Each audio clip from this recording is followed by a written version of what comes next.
hicho nilichokutana na Rostam Aziz. Na kwa bahati njema dhimu ambayo ninayo kuliko watu wengi, nadhani kama Rostam angeamua kumtumia kama alivyotumiwa Professor Burgess kuandika ile academic kitabu cha Maalim Seif, An Enduring Trust, wenda Rostam angefikia kama sasa mdogo wangu nawe kibanda, sifikiria kuandika kitabu changu basi. Na yumkini katika eneo ambalo ningeligusa ni la uhusiano wa kikazi kati ya Rostam Aziz na Maalim Seif Sharif Hamad. Nimepata kuwa shuhuda, kuwaona wakikutana, wakizungumza katika vikao ambavyo sisi tulikuwa hata hatupaswi kusogea pale. Kama jambo kubwa la nchi wanazungumza. Rostam mjumbe wa kamati kuu ya CCM, mjumbe wa halmashauri kuu na kamati kuu ya CCM, mbunge wa Igunga wakati huo, miaka ya mwanzo ya 2000, wakati joto la siasa la Zanzibar likiwa kubwa sana. Watu ambao mnakumbuka vizuri historia ya nchi hii, akiwa mbunge wa Igunga, na hili naomba niombe radhi, pengine sikuruhusiwa kusema, sijui ni kwa namna gani alikuwa na mapenzi makubwa na Zanzibar. Aliongoza kundi la wabunge wenzake wa CCM na wa upinzani kujaza sahihi za kupinga mchakato wa mabadiliko ya katiba ya Zanzibar, ambayo mtu mmoja, kiongozi mmoja wa kisiasa, alikuwa anasemekana anataka kujiondoa na kuongoza kwa muhula mwingine. Na sisi wanahabari tukaichukulia ile habari kwa uzito mkubwa sana. Huyo ndio Rostam Aziz.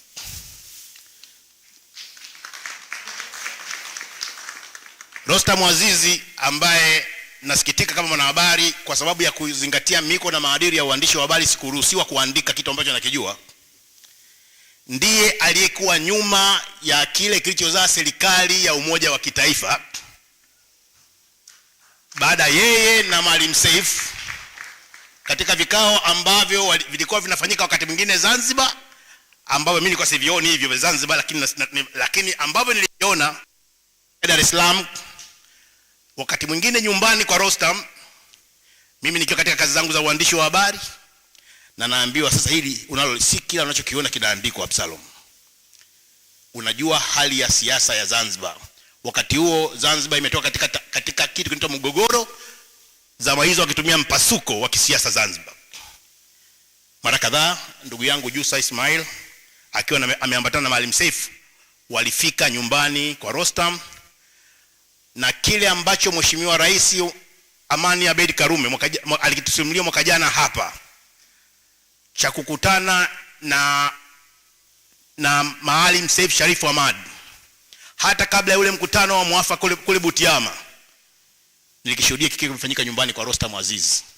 Na kimsingi Rostam Aziz ambaye mnamfahamu alikuwa mtu wa karibu sana na Amani Karume, na watu ambao wanajua kampeni kama ule mwaka 2000 kuelekea uteuzi wa mgombea wa urais wa CCM Zanzibar, one of the key personalities uteuzi wa Amani Karume alikuwa ni Rostam Aziz.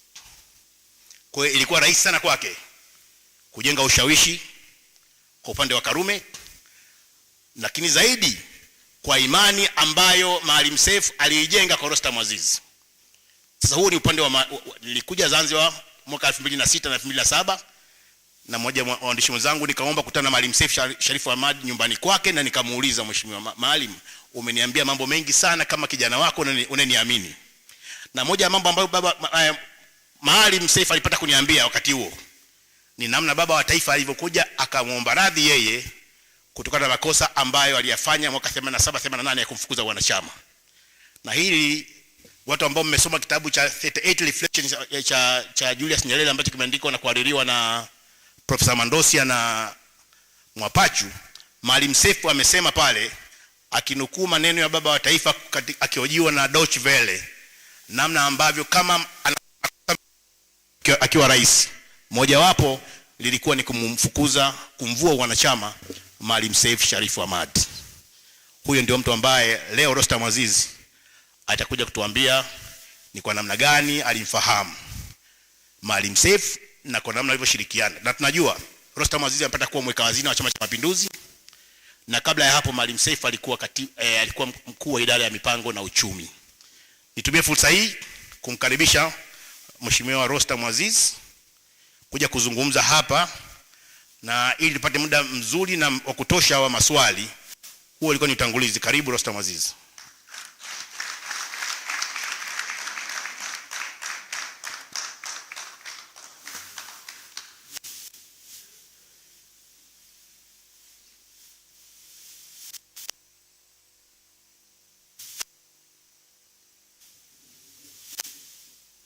Habari za mchana, ndugu wageni waalikwa, mabibi na mabwana, distinguished guests from abroad, ladies and gentlemen. Nimefurahi sana kualikwa kwenye shughuli yetu hii ya leo. Ni heshima kubwa kwangu mimi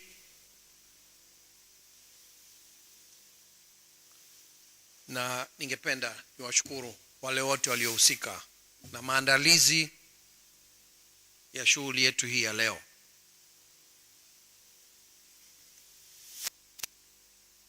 Ningependa nianze.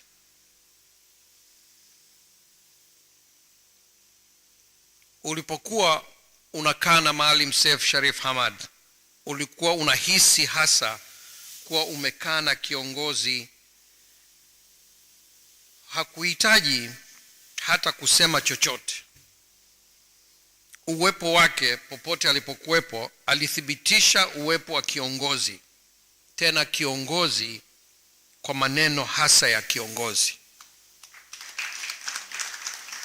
Haiba, bashasha, utulivu, maarifa, weledi, na muhimu zaidi hekima na busara, vyote hivi ulikuwa ukivihisi na kuviona kila atakapokuwepo. Mungu anaanza kuchoka.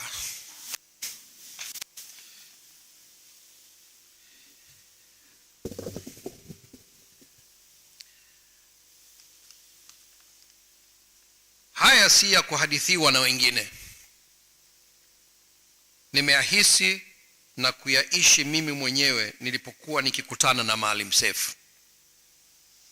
Pengine wengi mnaweza kustaajabu kuwa ni kweli Rostam alipata kukaa pamoja na Maalim Seif kiasi hicho hadi kuweza kumjua na kumzungumza hivi ninavyozungumza hapa leo. Jibu lake ni ndio. Nilibahatika na namshukuru sana Mwenyezi Mungu kwa kunipa bahati hiyo, kwamba sio tu nilikuwa nakutana na Maalim Seif, bali tumefanya kazi pamoja kufanikisha jambo moja kubwa sana katika nchi yetu, jambo la maridhiano yaliyozaa serikali ya umoja wa kitaifa.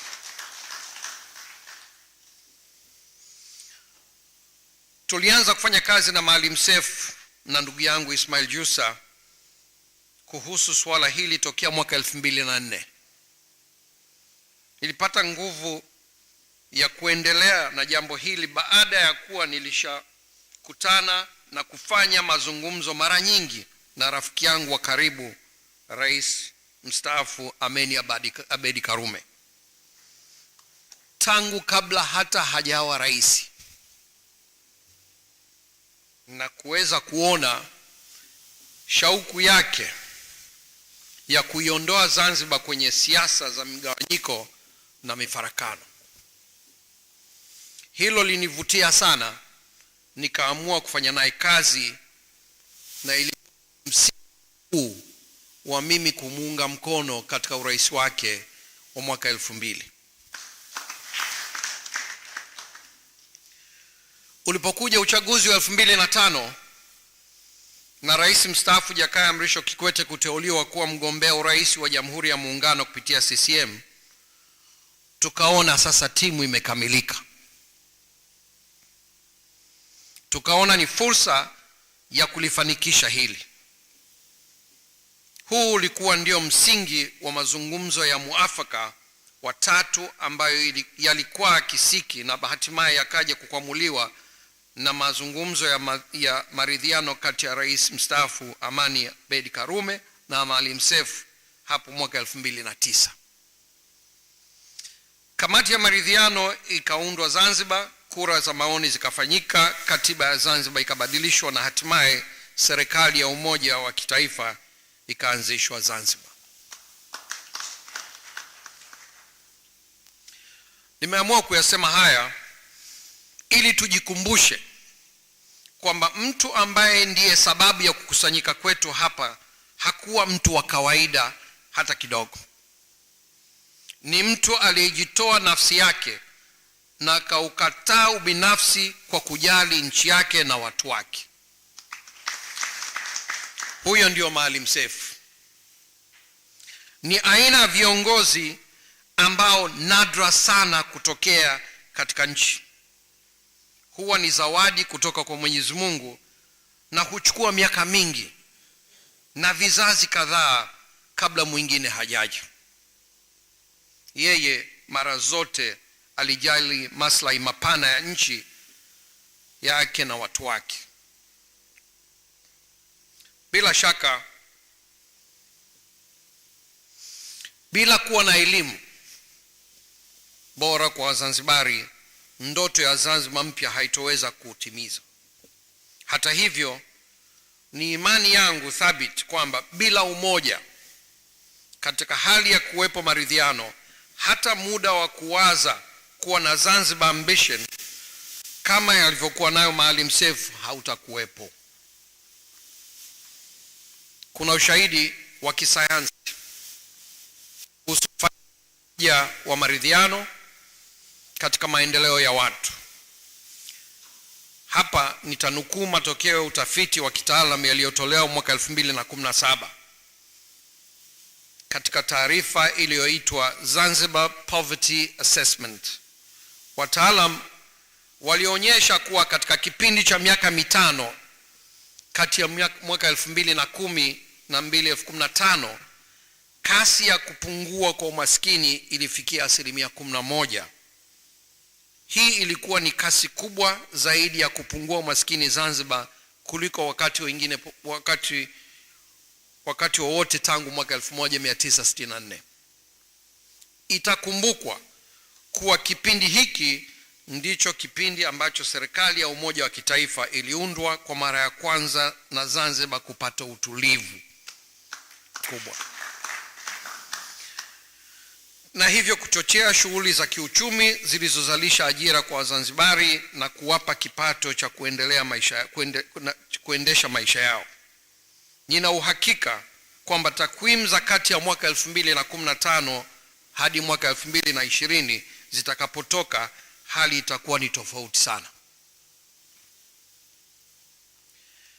Katika hali kama hiyo, tunaweza kufahamu kwa nini Maalim Seif alitumia maarifa, nguvu na uwezo wake wote kuhakikisha kwamba Zanzibar inakuwa moja na yenye maridhiano.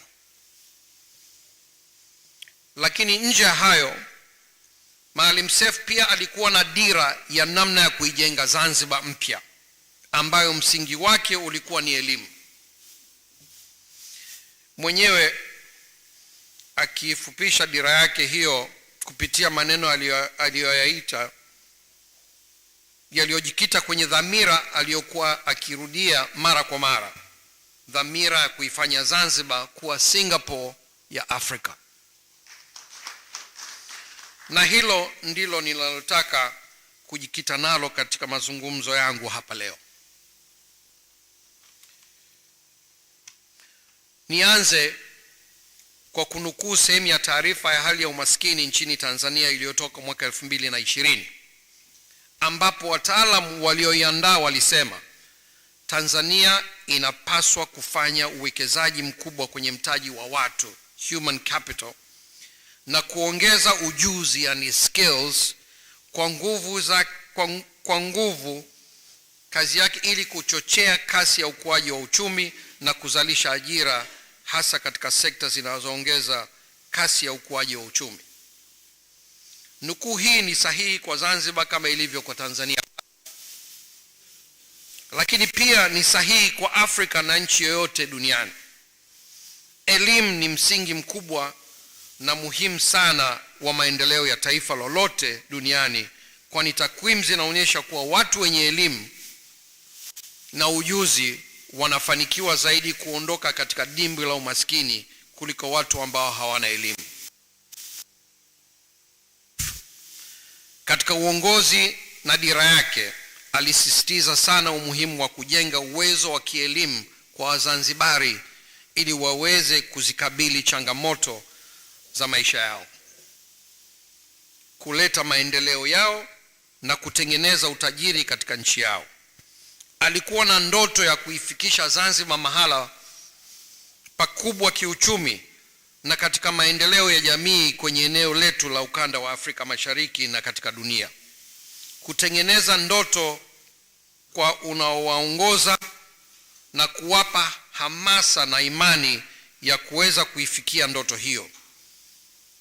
Huu ndio wajibu mkubwa wa kiongozi, lakini sio viongozi wote wenye uwezo huo. Jarida la Foreign Affairs July August 2022 limeelezea umuhimu huu wa kuwa na ndoto ya taifa, na naomba ninukuu: katika ujenzi wa misingi ya taifa, shabaha inayokubalika na wote au kwa nchi nyingine huitwa ndoto ya taifa. Hili ni jambo la muhimu sana. Bila kuwa na ndoto ya taifa, jambo ambalo kila mwananchi analipigania kwa namna yake, inakuwa vigumu sana kuwaunganisha watu pamoja na kuchochea nguvu zao katika ujenzi wa taifa lao. Mataifa hukua na huanguka kutokana na sababu mbalimbali, lakini kukosekana kwa sifa zinazozitambulisha taifa, yani national character, huharakisha zaidi kuanguka kwao. Kama ambavyo tunajadili katika mada hii, wakati mwingine huwa tunaelekeza nguvu nyingi kwenye ukuaji wa uchumi. Ni kweli kuwa ukuaji wa uchumi ni chanzo cha nguvu ya taifa lolote, lakini ni muhimu kusisitiza umuhimu wa kujenga ndoto ya taifa, yani national ambition.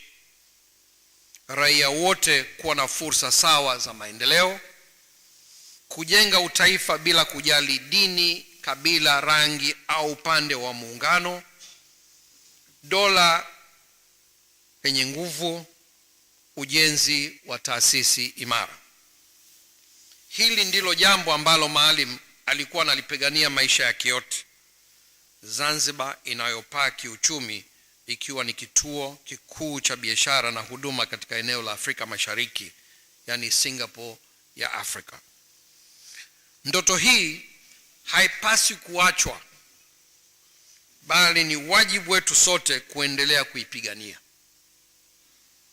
Mara kwa mara tumekaa na tunabadilishana mawazo na Maalim Seif. Nikamwambia kwamba umekuwa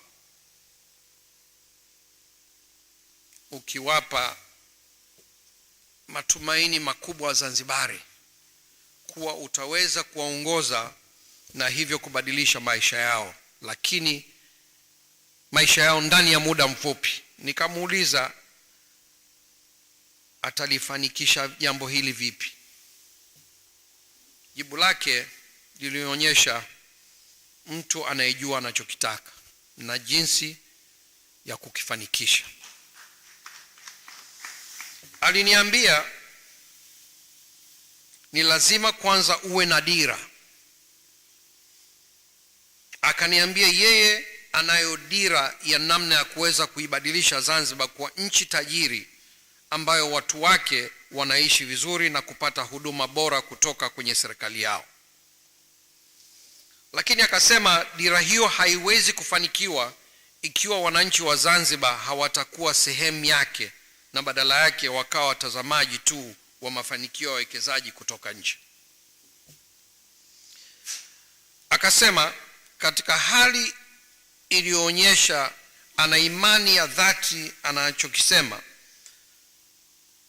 kwamba hakuna njia ya mkato ya kuwafanya wananchi kuwa sehemu ya dira hiyo na kunufaika nayo zaidi ya kuwekeza kwenye elimu bora na ya kisasa ambayo itajielekeza kwenye fikra huru, yani critical thinking, maarifa makubwa, weledi, ubunifu na kujenga watu wanaojiamini. He couldn't have been more right. Mtazamo wake ulikuwa sahihi kabisa. Ni vipi basi elimu inaweza kuwa vyenzo ya ukuaji uchumi na utengenezaji wa utajiri kwa nchi na watu wake? Kwa mtazamo wangu, elimu inaweza tu kuwa mkombozi wa watu ikiwa itakuwa ni elimu bora inayojikita kuwajengea watu uwezo wa kutambua fursa zilizopo mbele yao, namna ya kuzitumia fursa hizo ili wafaidike kutokana na fursa hizo. Hivyo basi elimu yetu inapaswa kuwafanya wahitimu wetu wawe ni watu wenye uthubutu wa kuhoji na kujihoji, yani critical thinking. Iwafanye wahitimu wetu wawe ni watu wanaoweza kujitathmini, self assessment and self evaluation. Iwafanye wahitimu wetu wawe na kiu isiyokwisha ya kujiongezea maarifa mapya katika ulimwengu unaobadilika kwa kasi kila siku, thirst of acquiring new knowledge and skills. Iwafanye wahitimu wetu wawe watundu na wabunifu, ya innovative and creative, na iwafanye wahitimu wetu wawe na uthubutu, wanaojiamini, yani daring and self-confident. Wakati umefika wa kuondokana na mfumo wa elimu tuliourithi kutoka kwa wakoloni na kuubadili ili tuweze kukidhi haya ambayo nimeyasema hapo juu. Hakuna ubishi kwamba elimu ni muhimu katika kufikia maendeleo ya mtu binafsi na maendeleo ya nchi. La kujadiliana hapa ni aina ya elimu tunayotaka kuwa nayo kwa ajili ya mustakabali wa Zanzibar na nchi yetu kwa ujumla. Umuhimu wa elimu katika maendeleo ya watu wa nchi umethibitishwa kisayansi kabisa. Takwimu zinatuonyesha kuwa familia za Wazanzibari ambao wakuu wa familia angalau elimu ya sekondari, hali zao ni bora zaidi kuliko familia ambazo wakuu wa familia wana elimu chini ya kidato cha 4 na wasiokuwa na elimu kabisa. Elimu ndio mtaji wa umma. Elimu ni moyo wa maendeleo ya taifa lolote, maana inawezesha nchi kupata teknolojia za kisasa na kujenga uwezo wa kukuza uchumi na kuleta maendeleo ya maana yanayobadilisha maisha yetu. Elimu bora huzalisha utajiri wa nchi, yani wealth creation, ambao hutumika ili kuongeza kasi ya maendeleo. Umaskini si sifa ya raia mwema au kiongozi bora.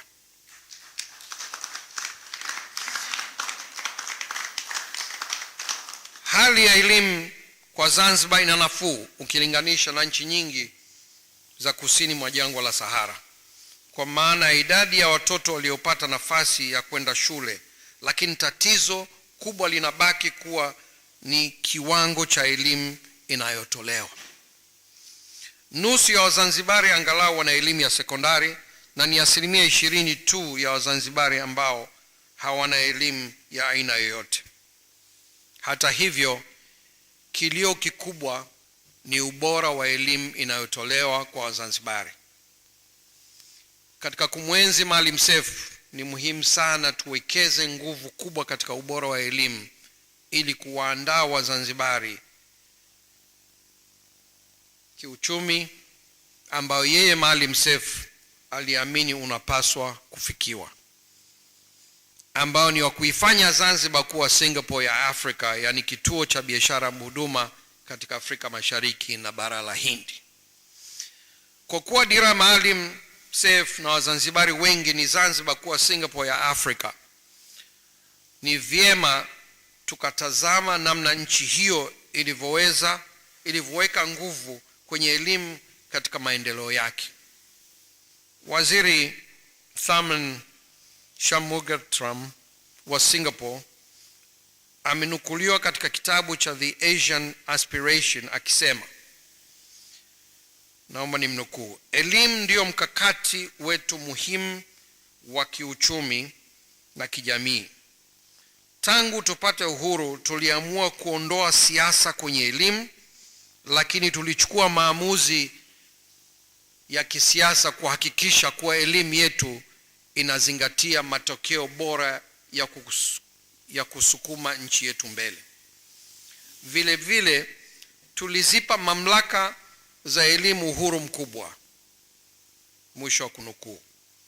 Hivi karibuni tu Waziri Mkuu Lee Hsien Loong wa Singapore amesema kwamba sera ya Singapore ni kuwavutia watu wenye vipaji vikubwa vya elimu, wale ambao sisi tunawaita akili kubwa, wahamie na wabakie Singapore.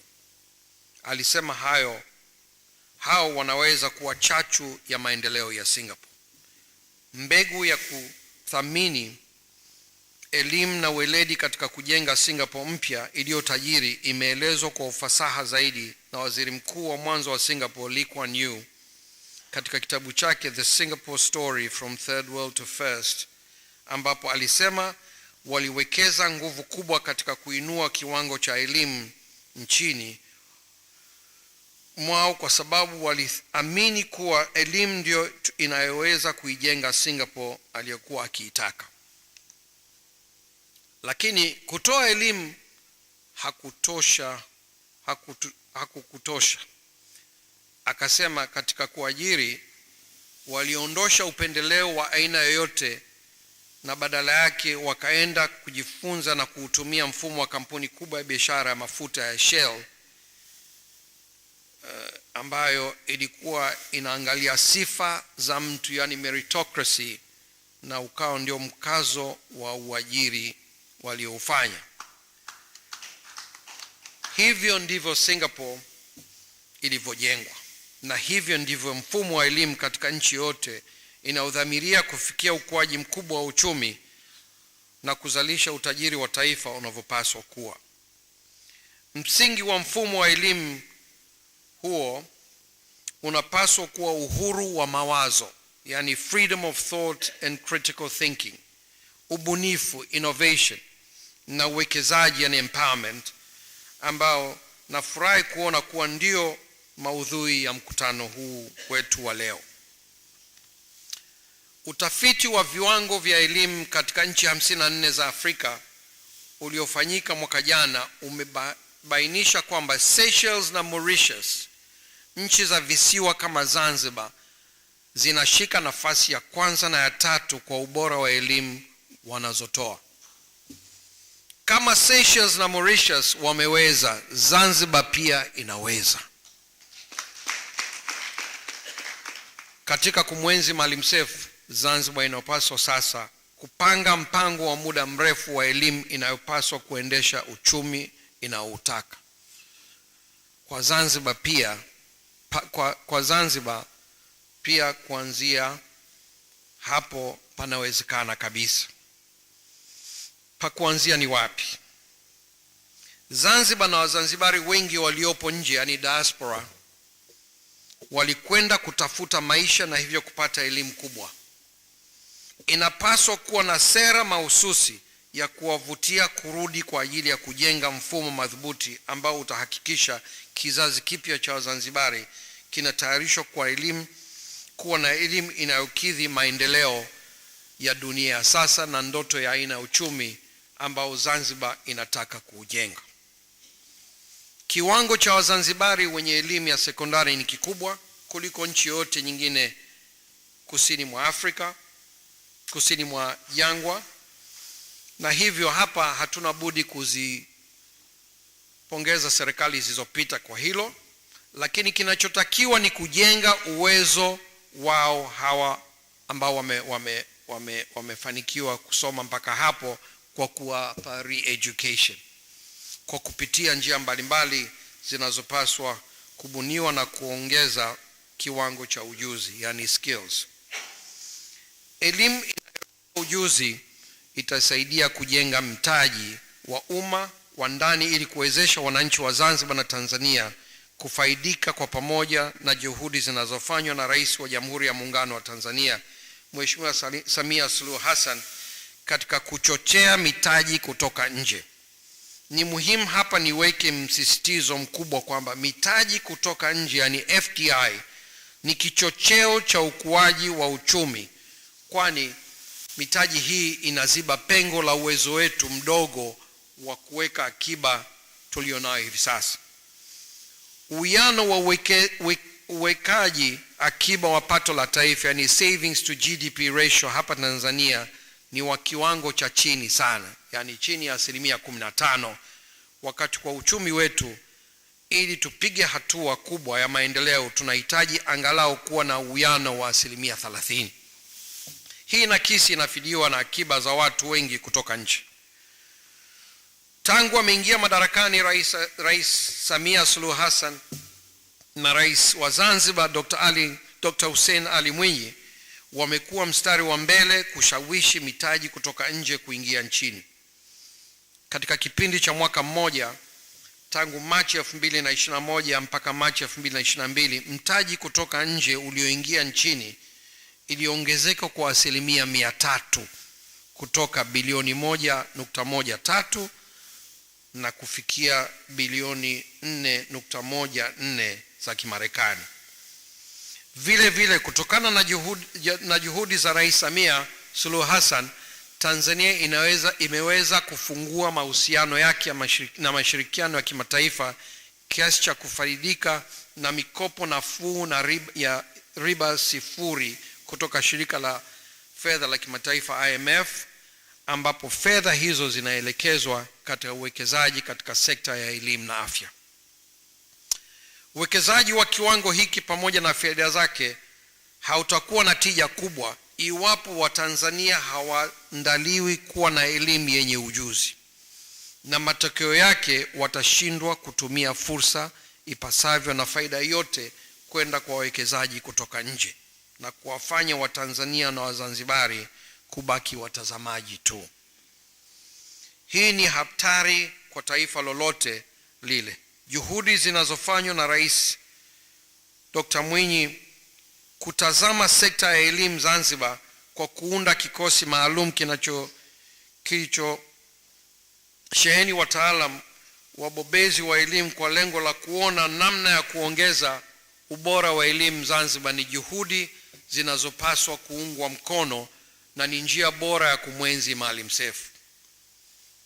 Lakini kama nilivyosema, elimu bila ya umoja na maridhiano miongoni mwa Wazanzibari haitotufikisha popote.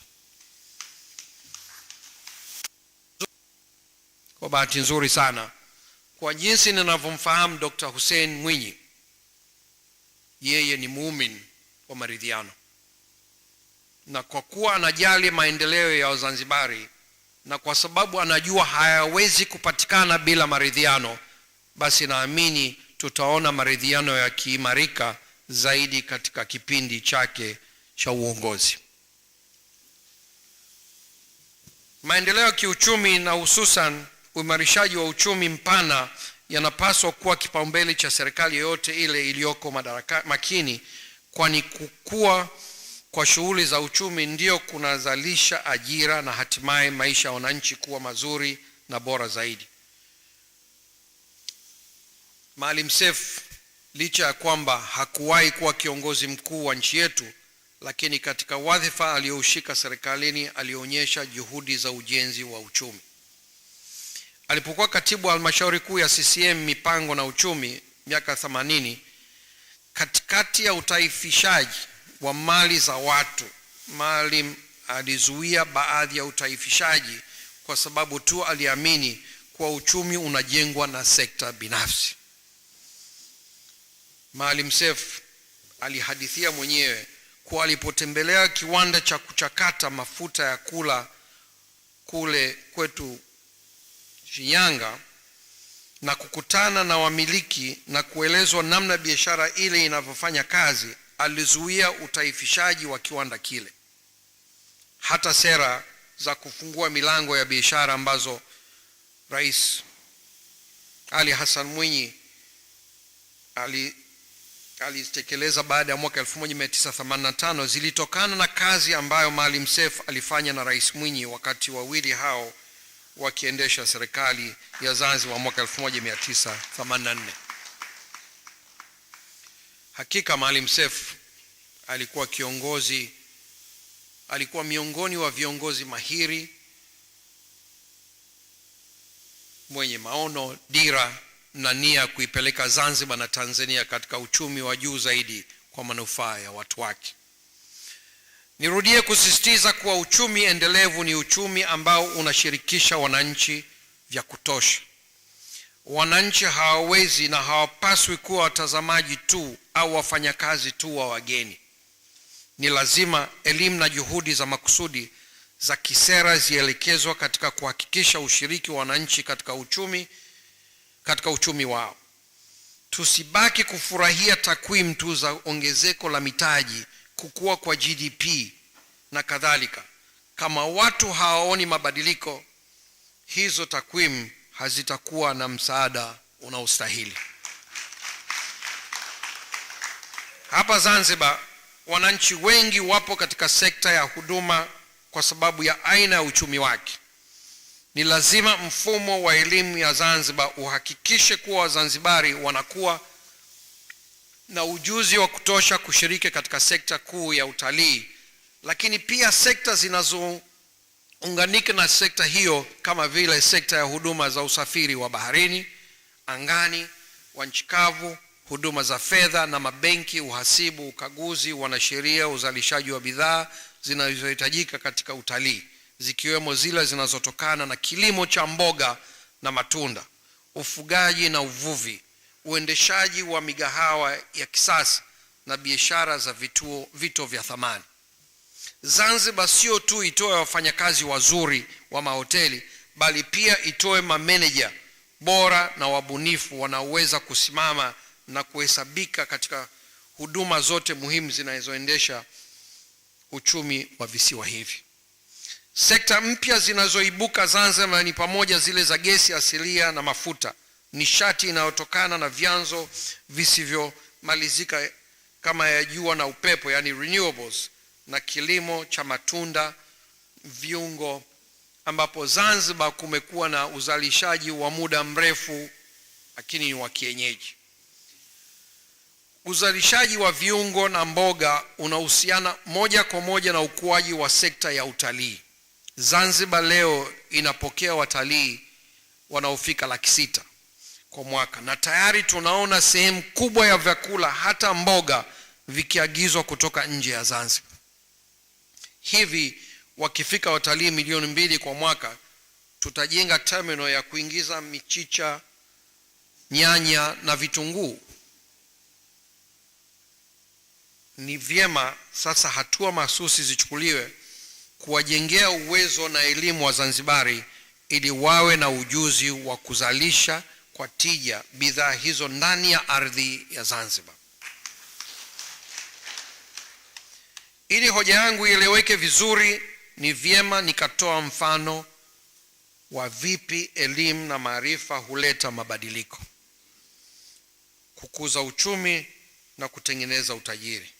Mfano huu unahusu sekta ya kilimo ambao ndio husahaulika sana. Huwa napenda kuutoa kule Tanzania bara. Hivi tunajua kuwa mkulima wa tumbaku wa Zimbabwe mathalan huvuna majani ya tumbaku mara 5 zaidi katika kila ekari ukilinganisha na kinachovunwa katika ekari na mkulima wa Tanzania.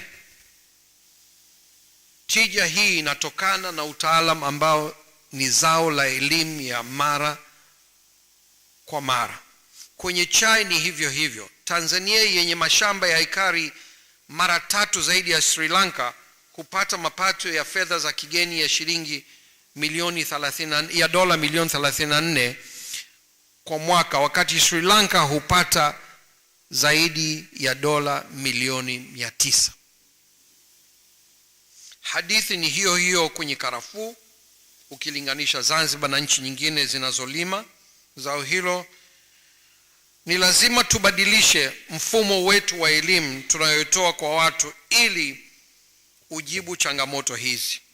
Ni muhimu sana kuwapa ujuzi wa kutosha wa mara kwa mara watu wetu. Tuondokane na elimu ya kukaririshwa, tuende kwenye elimu inayofikiria na kutoa majawabu ya changamoto zetu, elimu itakayokuza uchumi wetu na kutengeneza utajiri wa taifa na watu wake.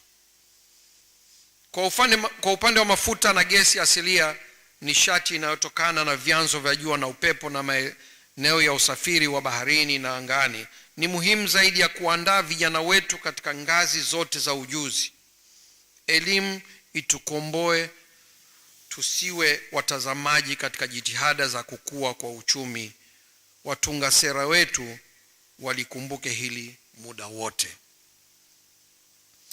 Tukiweka nguvu ya kutosha kwenye kubadilisha na kuimarisha mfumo wetu wa elimu na kuimarisha umoja wa Zanzibari kwa kujenga katika misingi uliopo sasa wa serikali ya umoja wa kitaifa, Zanzibar itaweza kujenga uchumi wake kwa kutumia nafasi yake ya kijiografia kwenye eneo letu hili la Afrika Mashariki, maziwa makuu na bahari ya Hindi. Bila elimu na mshikamano wa kitaifa, itakuwa ni vigumu sana kukuza uchumi na kuzalisha utajiri wa taifa.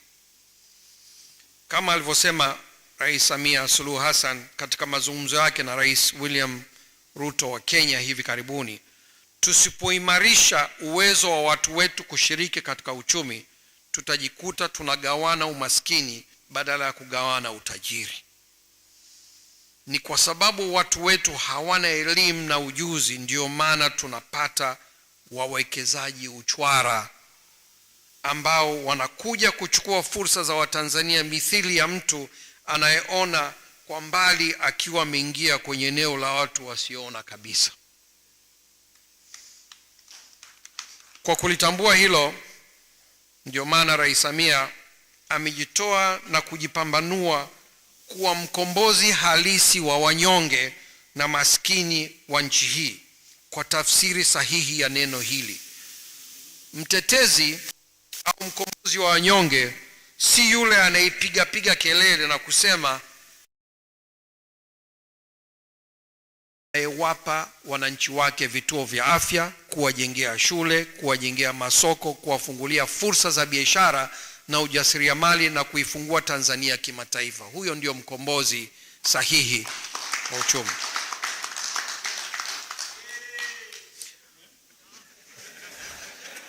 Tunaiona dhamira yake hasa ya kuwafanya Watanzania wawe wachezaji na sio watazamaji tu wa maendeleo ya wengine. Anataka kuona Watanzania wakiwa washiriki na sio watazamaji wa watu wengine wanaokuja kutoka nje na kuchukua fursa zote. Utajiri unatengenezwa kwa uchumi kukua kwa kasi kubwa ukishirikisha watu, yani local participation. Ili uchumi ukue kwa kasi na ushiriki wake uwe mpana, na lazima watu wawe na maarifa ya kutosha kuendesha uchumi huo. Maalim Seif alitaka kujenga Zanzibar yenye watu wenye elimu na maarifa ya kutosha kuendesha uchumi ambao unatoa huduma kwa eneo lote la Afrika Mashariki, maziwa makuu na bara la Hindi. Tuishi na dira yake, tunapaswa kujielekeza huko. Hiyo ndio namna bora kabisa ya kumwenzi mzee wetu huyu. Kwa mtazamo wangu,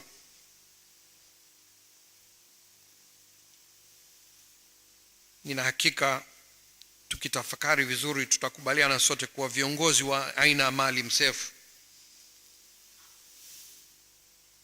na mzee Mkapa na watu waliotangulia ndio wanaofaa katika kuongoza nchi zetu. Inapaswa iwe bora kuliko jana yetu, na kila kesho yetu iwe bora kuliko leo yetu.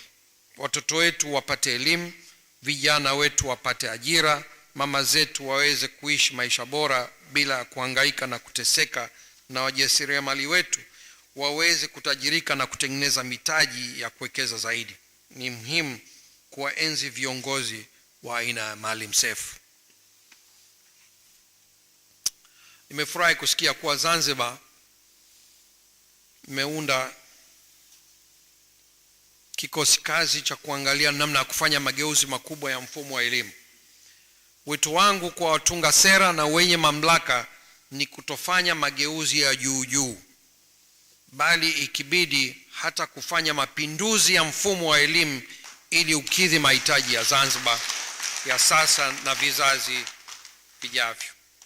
Kikosi kazi cha elimu Zanzibar kisiangalie tu upungufu wa majengo na vifaa, bali kiangalie walimu wetu na jinsi wanavyopatikana, maslahi yao, ili kuwapa motisha, lakini kubwa na muhimu kuliko yote, kuangalia kwa kina mitaala na mitindo ya usomeshaji wa vijana wetu na kubadilisha ili kukidhi mahitaji ya kutupa elimu inayofikirisha, inayokuza ubunifu na inayowawezesha vijana wetu kuwa na uthubutu. Kutokana na udogo wake, Zanzibar inaweza kutuonyesha njia, na inapaswa kutuonyesha njia kama zilivyofanya Singapore na Mauritius. Tunataka tuisome Zanzibar ikiwa miongoni mwa nchi 3 bora kwa kiwango cha elimu katika Afrika, na hilo linawezekana.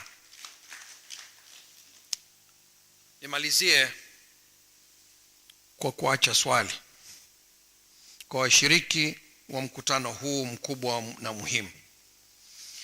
Kwa muda mrefu tumekuwa tukigubikwa na mjadala usioisha wa muundo wa muungano, ambao inadhaniwa kuwa utaipa Zanzibar nafasi ya kukua kiuchumi kama vile visiwa vya Singapore, visiwa vya Mauritius na Seychelles. Mimi sitaki kuingia kwenye muundo wa kisiasa, maana najua mjadala huo hautakwisha. Nadhani niruhusu nitoe suggestion kwamba sisi tuzungumzie habari ya muundo kiuchumi. Ni kwa nini hatujadili kwa kutazama mahusiano ya kiuchumi kati ya China na Hong Kong katika kuitazama Zanzibar ndani ya Jamhuri ya Muungano? Historia inatufunza nini kutoka Guangzhou ya China, na namna zoezi hili linavyoweza kubadili uchumi wa China? Hebu tutafakari haya. Sio dhamira yangu kubadili msemo wa zamani wa kina Mzee Nkrumah, kwa sababu nadhani uhuru tumeshapata. Tunachotakiwa sasa ni kutafuta uchumi ulio imara. Mimi ni muumini wa kwamba economics predetermines politics, yani uchumi ndio huamua siasa na sio vinginevyo. Naomba niwashukuru kwa kunisikiliza, na washukuru sana kwa kunialika. Asanteni sana. Nashukuru.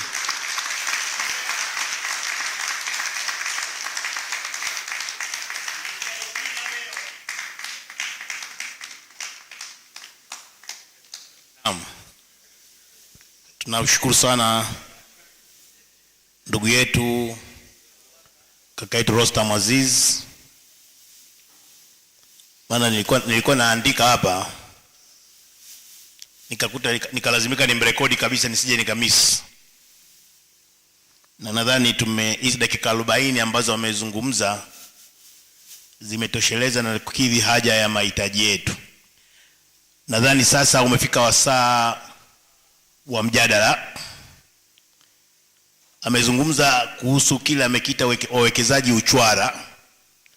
Wakati najiandaa kuuliza maswali, maana nimekuwa namsikia mara kadhaa anaongea kuhusu uwekezaji uchwara na biashara, kufanya biashara uchwara.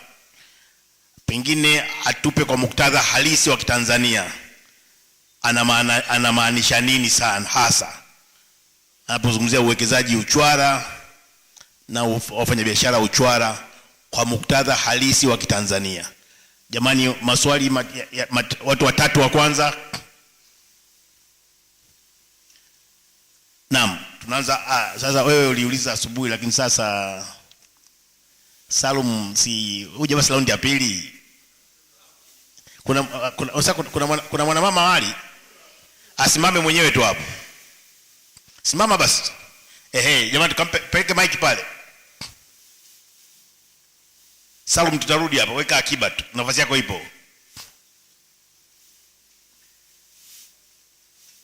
Salum mwalimu. Dada, utaanza jitambulishe kama tulivyokubaliana asubuhi. Jina lako kwa ufasaha, kwa ufupi. Mic jamani, mic pale.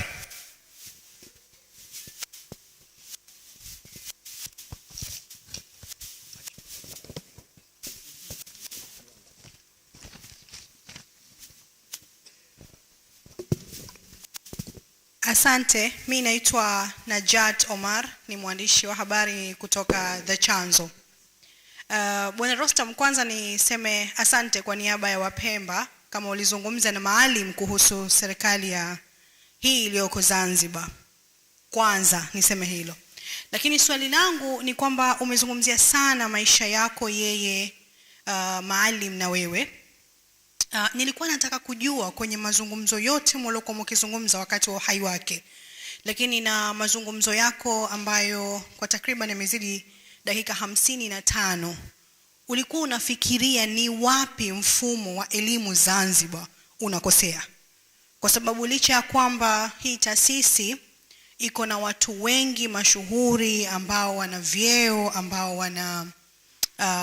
wana nyadhifa mbalimbali, lakini ni kama wakati mwingine tunatumia majukwaa haya, kumradhi hili neno la Kiswahili simaanishi kwamba hayana maana, kupwaga sana pasina kuchochea moto ambao utaleta jumuishi. Elimu Zanzibar sasa imezungumzwa kwa takriban miaka 25, lakini bado hatujawahi kuona matunda. Pengine mimi na vizazi vyangu naweza kuathirika na mfumo huu uliopo na ukaendelea kuwepo. Na kama hayo unayowawazi yakifanyika, tunaweza kuvuka hapo na vizazi vyetu kama Professor Shivji alivyosema. Asanteni. Naam, tuende haraka swali mtu wa pili. Kuna swali nyingine? Basi mpe Salum basi hapa. Upande huu sasa, tunakuja na upande huu. Salum mwalimu. Asante sana Mheshimiwa Kibanda. Kwa kweli nimshukuru sana Rostam na nimpongeze sana for such an excellent presentation. Sina uhakika walitumia nguvu gani na ushawishi gani kukuleta, lakini nadhani yako inaweza ikawa moja ya chachu na story kubwa ya mkutano huu wa pili wa kumwenzi Maalim Sharif Hamad. Iko very relevant na umeconnect elimu na uchumi, lakini umeweza kuzungumzia maisha namna ambavyo umemfahamu na ulivyoishi na Maalim Seif. Kwa kaliba ya watu wa aina yako, pengine Mheshimiwa Rostam, wangeweza kuwa tayari kutumia fursa ya kujiendeleza badala ya fursa ya kuwaunganisha Watanzania wenzao. Lakini tukupongeze kwa hilo na nikupongeze kwa presentation hiyo nzuri. Na mimi ninadhani watu kama nyinyi kwenye nchi hii wanapaswa wasikilizwe. Kwa sababu ninaamini unazungumza, nikija kwenye topic hii ya elimu na uchumi, nadhani mnazungumza kitu ambacho mmekiishi na pengine ndio kimewasaidia kuwafikisha hapo. Hatuhitaji mageuzi katika elimu. Nakubaliana na wewe. Tunahitaji mapinduzi katika elimu yetu Zanzibar. na tusiishie kuangalia majengo, tuna vyumba vingapi, tunafaulisha watu wangapi. Profesa Shifji nafikiri asubuhi na Mheshimiwa Makamu wa Rais walituambia tumekuwa tunaangalia zaidi pengine quality kuliko content, tunaangalia quantity kuliko content au quality. Kwa mimi ninadhani haya uliotuambia leo, ninajua ujumbe wako unaweza ukafika vizuri zaidi, pengine sio kutegemea tu leo hapa. Hebu wapeleke hiyo pepa na waambieni kwa hisani ya mkutano wa pili wa Kumuenzi Maalim Seif Sharif Hamad, angalieni haya katika kuleta mapinduzi makubwa ya kielimu. Ningependa nikuulize tu swali moja. Unadhani hujapata nafasi au unapata nafasi ya kuyazungumza mambo haya kwenye vyuo vya elimu ya juu? Na kama pengine hujapata, unadhani ni nafasi nzuri kwako wewe unapoweza kukutanishwa na wanafunzi wa elimu za vyuo vya juu kufanya mihadhara ya aina hii, kuweza kusaidia kuunganisha elimu na uchumi na maendeleo ya taifa, lakini pamoja na maendeleo ya mtu mmoja mmoja? Asante sana Mheshimiwa Kibanda, asante sana Mheshimiwa Rustam Aziz. Jamani, hapa mbele, hapa katikati itabidi tumuongeze mtu mwingine haraka haraka, maana naona muda umekwenda sana. Muda mfupi jamani. Asante sana mwasilishaji. Mimi nina maoni na swali moja. Naitwa Abdallah Musa Hija kutoka Zanzibar. Kwanza swali langu, kabla hujaingia moja kwa moja kwenye elimu na uchumi, ulizungumza mahusiano na Maalim ulivyofanya kazi katika kuleta utengamano Zanzibar. Ukasema ulifanya kazi vizuri, hata alipochaguliwa Mheshimiwa Kikwete ukahisi kwamba timu imekamilika. Swali linakuja, Kikwete huyu ambaye ulihisi timu imekamilika alitumia nguvu nzuri mno kusaidia mafungamano ya Zanzibar kwa miaka 2010, lakini Kikwete huyu 2015 tunaona alitumia nafasi yake kubwa mtengamano ule kusaidia kuvunjika. Ulikuwa wapi na ulimsaidia nini juu ya hili? Narudi katika suala la elimu Zanzibar. Katika mchangilio wangu pa kuanzia ni wapi? Ushauri wangu mimi, sehemu ya kwanza ya kuanzia, mabadiliko ya mfumo wa elimu ya mara kwa mara tunatakiwa kwa serikali kuweza kuachana nayo. Moja ya kitu ambacho tumekishuhudia kwamba serikali imekuwa ikifanya mabadiliko ya mfumo wa elimu ya mara kwa mara, ndiyo ambayo yanasaidia kuangusha zaidi mfumo mzima wa elimu. Kuanzia kwenye miaka 1987 ukianza kuangalia hapo kuja mbele, elimu ya kuanzia 87 kwenda nyuma tangu 64 na kutoka 87 kuja huku, mabadiliko ya mara kwa mara ndiyo ambayo yameua. Kwa mfano, vyuo ambavyo vilikuwa vinatoa taaluma Zanzibar almost ya vyote vimeuliwa, na ndivyo ambavyo vilikuwa vinakuza taaluma kwa walimu. Hatuna vyuo vinavyoandaa walimu. Tuna vyuo vikuu ambavyo vina sehemu ya department ya ualimu, lakini hatuna vyuo vya ualimu kama tulivyokuwa. Kwa mfano chuo cha Mkuruma ambacho unaona hasa walimu wanaandaliwa. Kwa hiyo nadhani turudi huko, tutasaidia. Lakini muda kikosi maalum, samahani, yani sasa hivi tuna saa moja kamili tumeshamaliza. Nimekusikia. Naam. Kikosi maalum, kabla sijaja hapa mimi nimefanya survey ndogo. Kikosi maalum ambacho kinakusanya kikosi hiki kwa masikitiko makubwa hakishuki chini kwa wadau zaidi kuchukua maelezo, badala yake hatuelewi maoni hayo wanakusanya kwa nani. Hata wale wahusika wanaosimamia elimu ukiwauliza wanakuambia sisi hatujawahi kufatwa nao.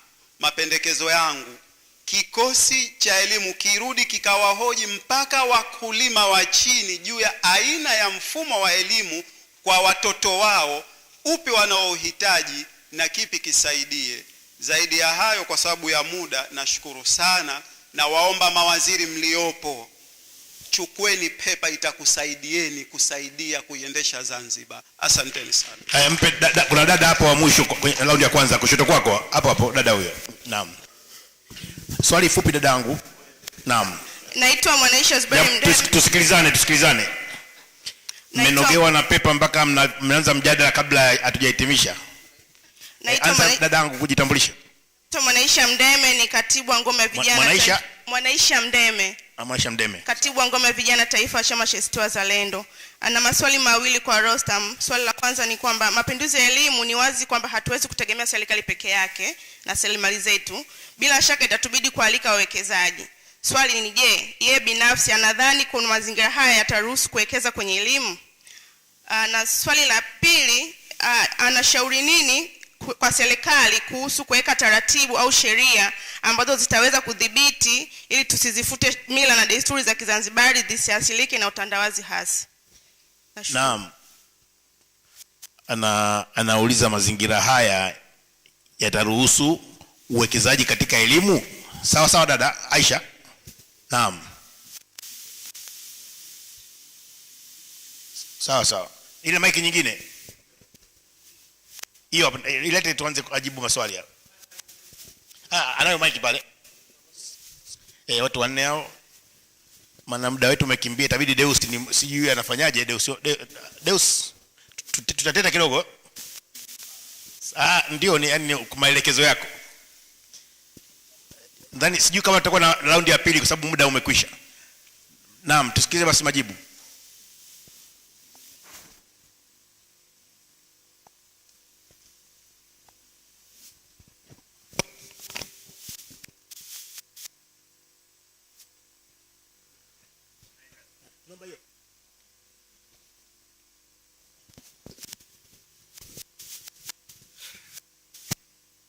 Sana moderator. Kwanza niombe radhi kwamba sikutegemea macho yangu yangekuwa dhaifu kama nilivyoona leo hii. Nilikuwa sioni pepa yangu vizuri, ikabidi niwe narudia baadhi ya maneno na mengine nilikuwa siyaoni kabisa. Inabidi nikitoka hapa nikapime mewani. Ndugu mliohudhuria hapa, kwanza niwashukuru sana kwa kunisikiliza, na sasa nijaribu kujibu baadhi ya hoja, maswali ambayo yamejitokeza. Na kwanza ni la dada yangu kutoka Pemba, Najat, akiuliza tunafanyaje kuhusu mfumo wa elimu ya Zanzibar. Nimesema katika paper yangu kwamba mimi kwa maoni yangu tunahitaji mapinduzi katika namna ya kuelimisha watoto wetu. Mapinduzi na sio reforms ambazo zinakuja mwaka hadi mwaka. Lazima tuangalie namna tunavyopata walimu wetu. Lazima tuangalie curriculum yetu kama inakidhi mahitaji ya sasa. Hii curriculum tuliyokuwa nayo na hii pamoja na bara ni curriculum za kizamani sana. Ni curriculum ambazo inawezekana zilikuwa zinakidhi wakati huo ambazo zimetengenezwa. Kwa mfano, mtoto anasoma, anaingia sekondari, akifeli sekondari ndio anaanza kutafuta skills, kama ni useremala au ni welder, wakati ingewezekana kabisa mtoto baada ya primary akisoma masomo mengine pia anasoma hizi skills katika shule ambazo tunakwenda kusoma elimu ya sekondari. Ni wale wanaofeli ndio wanaanza kutafuta vitu vingine. Kwa nadhani inabidi tuangalie upya curriculum yetu, na ndio maana nimesema tuwe na mapinduzi na sio little reforms. Nimekuwa nikizungumza na ndugu yangu hapa Profesa Kitila, mara nyingi nikikutana naye, yeye ndio mtaalamu wa mambo haya, huwa najaribu kumsikiliza ili anipe mawazo. Maana binadamu huwezi kujua kila kitu, inabidi utafute watu wenye kujua na wao wakupe mawazo yao. Lakini ukichukua yale ambayo anayafikiria na yale ambayo tunayaona, unaona wazi kwamba curriculum yetu inabidi ibadilishwe. Pawe na mapinduzi kabisa ya kuangalia namna tunavyo educate watu wetu. Lakini kabla ya pale, tuangalie jinsi tunavyopata walimu wetu. Walimu wengi ni failures. Watu waliofeli ndio wanakuja kuwa walimu. Sasa mtu aliyefeli anaweza kumsomesha mtu kweli? Kwa hiyo inabidi pawe na mapinduzi katika kuangalia elimu kwa ujumla wake, na sio kuangalia majengo tu na madawati. Nilidhani mimi nimependekeza mapinduzi, na hicho kikosi kazi kinabidi kuangalia jinsi ya kuleta mapinduzi katika elimu. Uchumi wetu unahitaji different skill set ukilinganisha na miaka 20 iliyopita. Tuangalie uchumi wa Zanzibar unaelekea wapi, na serikali jitahidi baadhi ya hizo training ambazo zinahitajika katika kukua kwa uchumi wa Zanzibar na kuwapatia ajira vijana wake ili waweze sasa kunufaika na kufaidika na fursa hizo. Ndugu yangu hapa Salum, Mwalimu, nakushukuru sana kwa maneno yako mazuri. Muhimu ni kwamba viongozi na watunga sera ndio wajue kwamba tunahitaji kitu gani katika kuleta mapinduzi ya elimu. Kwenda kuzungumza na vyuo inaweza kuwa isiwe na tija sana. Nadhani kitakachoweza kutusaidia ni kwamba wale ambao ndio viongozi, wale ambao ndio watunga sera, ndio inabidi tuwagongee hodi mara kwa mara ili tujaribu kuwapa mawazo yetu.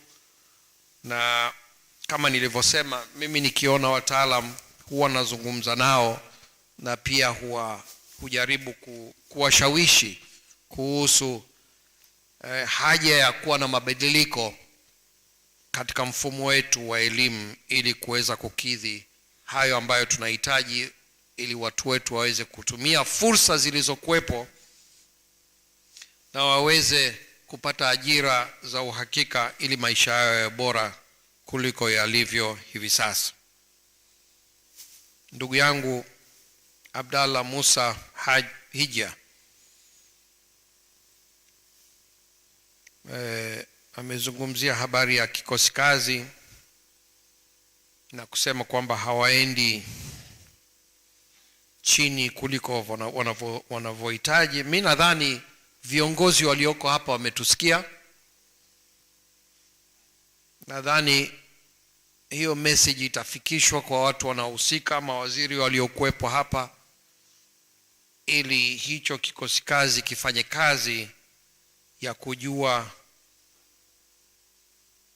matatizo na masuala ya elimu kwa kadri itakavyowezekana, ili kuweza kuleta mapendekezo ya mabadiliko ambayo yatakidhi haya ambayo tumeyazungumza, au hayo ambayo wanayaona wao yatasaidia uchumi kukua zaidi kuliko unavyokuwa hivi sasa na watu kupata ajira. Ukizunguka tu kwenye hoteli za Zanzibar utakuta kuna wageni wengi sana wameajiriwa. Watoto wa Kenya wengi, utakuta watu wa bara wengi sana. Ni kwa sababu vitu simple tu.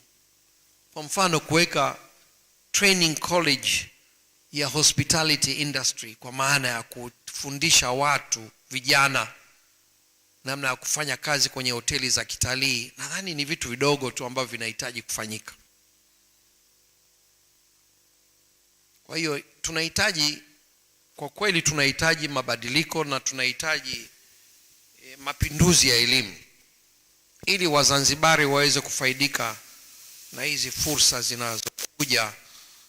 Uzuri wake ni kwamba wawekezaji wengi wameitikia, wanakuja kuwekeza Zanzibar, lakini ni muhimu sasa hizo investment ziweze kuwa benefit wa Zanzibari. Na namna ya kubenefit wa Zanzibari ni kwamba Wazanzibari lazima waweze kusaidiwa kuwa na ujuzi wa kuweza kuzichukua zile fursa sasa na kuzitumia. Nadhani viongozi walioko hapa wametusikia, na sisi ambao tunaonana na viongozi mbalimbali tutaendelea kulizungumza hili na kusisitiza umuhimu wa kuangalia mfumo mzima ili tuweze kusaidia watu wetu waweze kuwa na maisha bora kuliko walivyokuwa nayo jana, na kesho awe bora kuliko ya leo.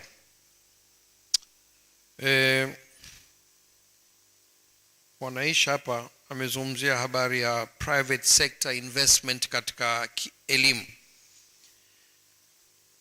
Nchi yetu ni maskini. Watu wetu wengi hawana uwezo wa kulipia shule. Kwa hiyo hata ukisema investor kama mimi niamue kuanzisha shule moja katika watu milioni 65, haiwezi kusaidia sana. Hili ni jambo ambalo linatakiwa kufanywa na serikali. Investment katika elimu ni kazi ya serikali. Private sector hatujafikia ukubwa huo, na watu hawajafikia kuwa na pato la kutosha kuweza kuchukua watoto wao na kuwapeleka kwenye shule za private. Kwa hiyo hata tukiinvest hapa na pale, bado kitu cha msingi hapa ni serikali kuona umuhimu wa kuwapa elimu watoto, elimu ambayo inaweza kuwasaidia kutumia fursa zilizokuwepo na kuhakikisha inabadilisha maisha ya watu wetu. Nimesema bila elimu ni kazi bure tu. Tunakuwa ni kama vipofu. Watu wanakuja hapa, na ndio nataka nimalizie kwa hili swala la wawekezaji uchwara. Kwa sababu mkiwa nyinyi hamuoni kabisa, hata akija mtu ambaye ana jicho moja linaona kidogo, anakuja kuchukua fursa zenu. Kule bara, ukienda vijijini hivi sasa, ilikuwa Mafinga juzi hapa, nimekuta Wachina kila kona. Wachina wako Mafinga wanauza simu za mkononi.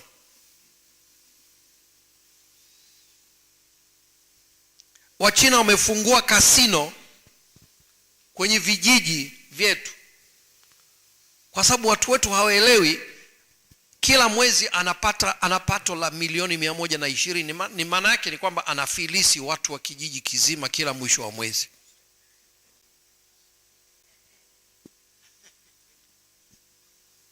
Sasa maafisa wetu wa immigration wanaona hii ni sahihi kabisa, kwamba wanaruhusu Mchina anakwenda kijijini, anajiita mwekezaji, anakwenda kule, anauza simu barabarani, anafungua kasino,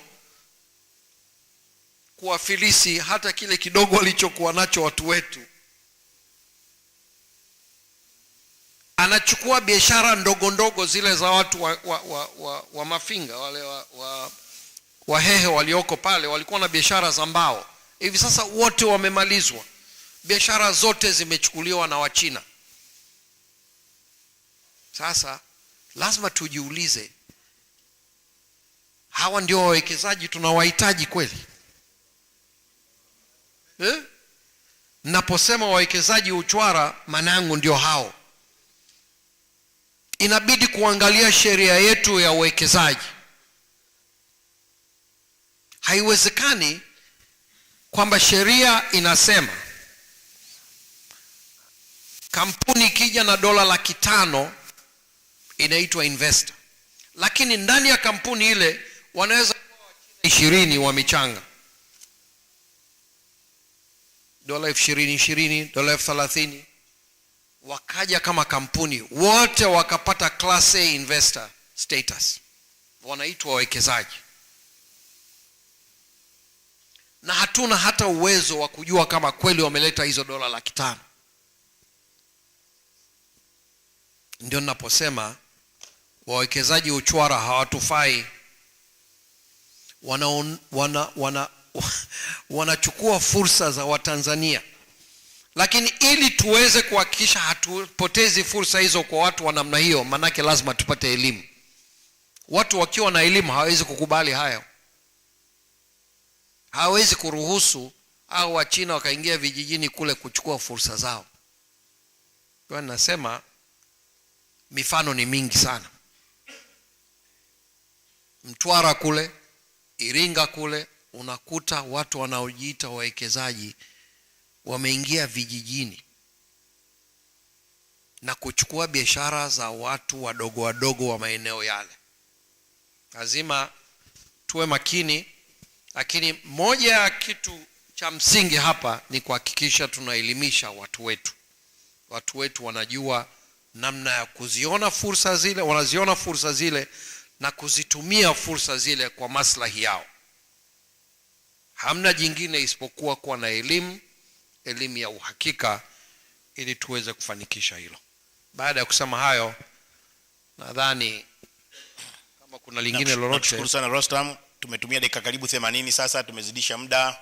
Na ndugu yangu Deus ameniambia kwa kweli kwa sababu ya lazima tuheshimu muda, nadhani hatutakuwa na raundi ya pili. Na kama tutamuomba Rostam awepo kesho tena, tunaweza tukachomeka maswali kwa watu wengine kwa sababu bado kongamano linaendelea. Na kushukuru sana Rostam kwa presentation yako nzito, tumejifunza mengi na hitimisho la nani ni mwekezaji uchwara na nini madhila na madhara ya wekezaji wa namna hiyo hapa Tanzania. Nashukuru sana na nadhani huu ni mwisho wa session yetu. Asanteni sana.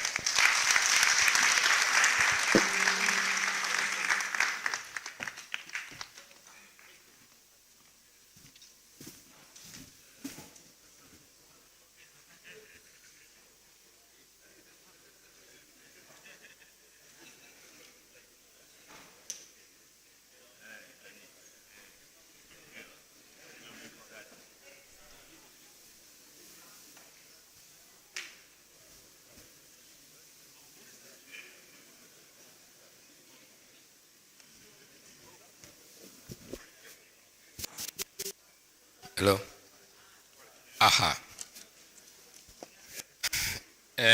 Niwashukuru sana ndugu zangu Absalom Kibanda kwa kutuongozea mjadala huo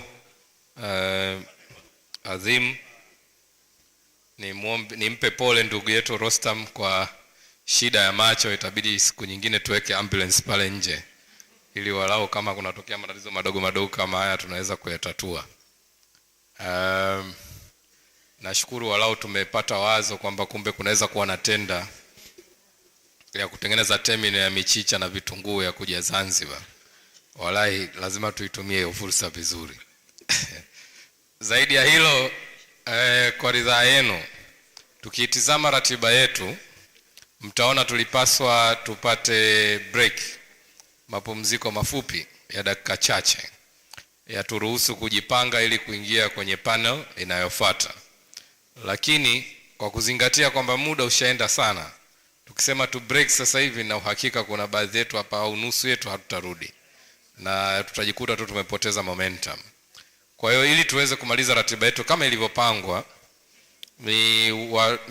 mniruhusu kwa ridhaa yenu tuendelee na session ya mwisho, na si session ndefu. Kama mlivyoelezwa awali, tulimkaribisha rafiki yetu, ndugu yetu David Coulthard kutoka Zimbabwe kuja kushare na yeye uzoefu wao. Kama mnavyofahamu, kabla ya yale mabadiliko ya miaka ya mwanzo ya 2000, Zimbabwe ndio taifa la Afrika ambalo lilikuwa la kisomi zaidi. Ndio watu walikuwa wamesoma kuliko sehemu yoyote Afrika. Yapo mambo mengi na uhakika mazuri walioyafanya kufika hapo. Hizi Mauritius na Seychelles tulizoambiwa ni za jana tu, lakini kabla ya hapo walikuwepo Zimbabwe. Sasa ni muhimu tukapata uzoefu wao, na tutatumia mada yake yeye kufanya mjadala kidogo tu kabla ya kumaliza shughuli yetu kwa siku ya leo. David, I must apologize for setting you up on the graveyard shift when a lot of people's energies have gone pretty low, but I want to promise you that there is still sufficient energy in the room to take your presentation very seriously. And given the sensitivity of this subject, I will be the one leading you on this discussion, and hopefully we can have a very productive meeting out of it. So please welcome to the front, and I'll give you the podium right away so you can proceed to the topic from here. Karibu sana.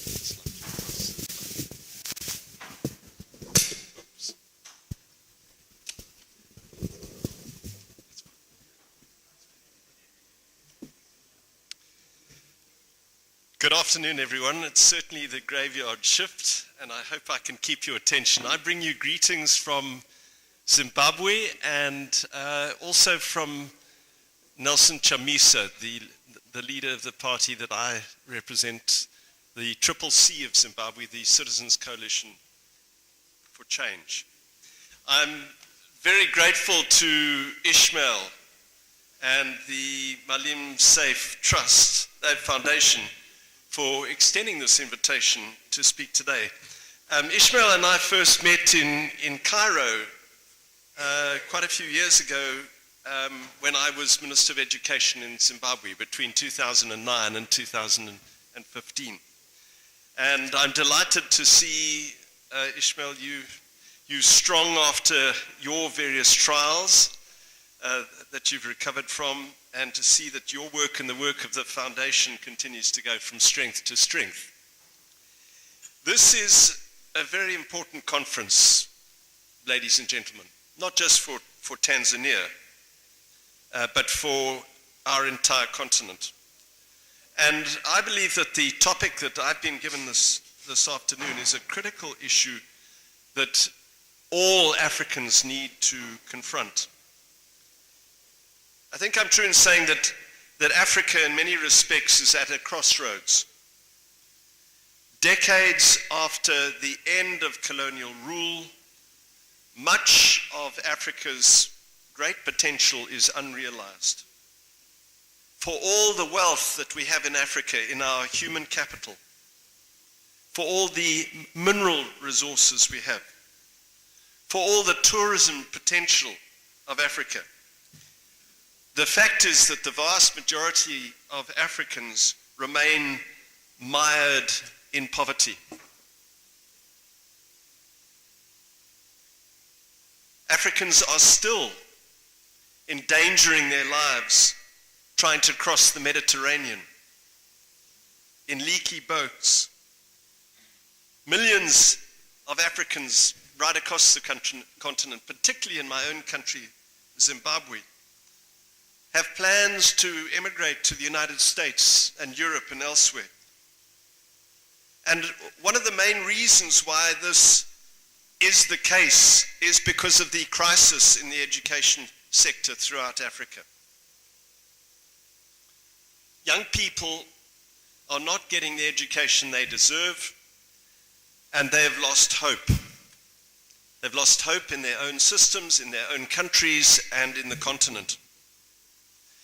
Whilst I can speak with authority regarding Zimbabwe, I of course have limited authority regarding the whole of Africa. But I can speak with authority regarding the crisis in education in Zimbabwe, my own country. Zimbabwe, as I'm sure many of you will agree, at one stage arguably had the best education system in Africa. I can say that using objective criteria. We had one of the highest literacy rates.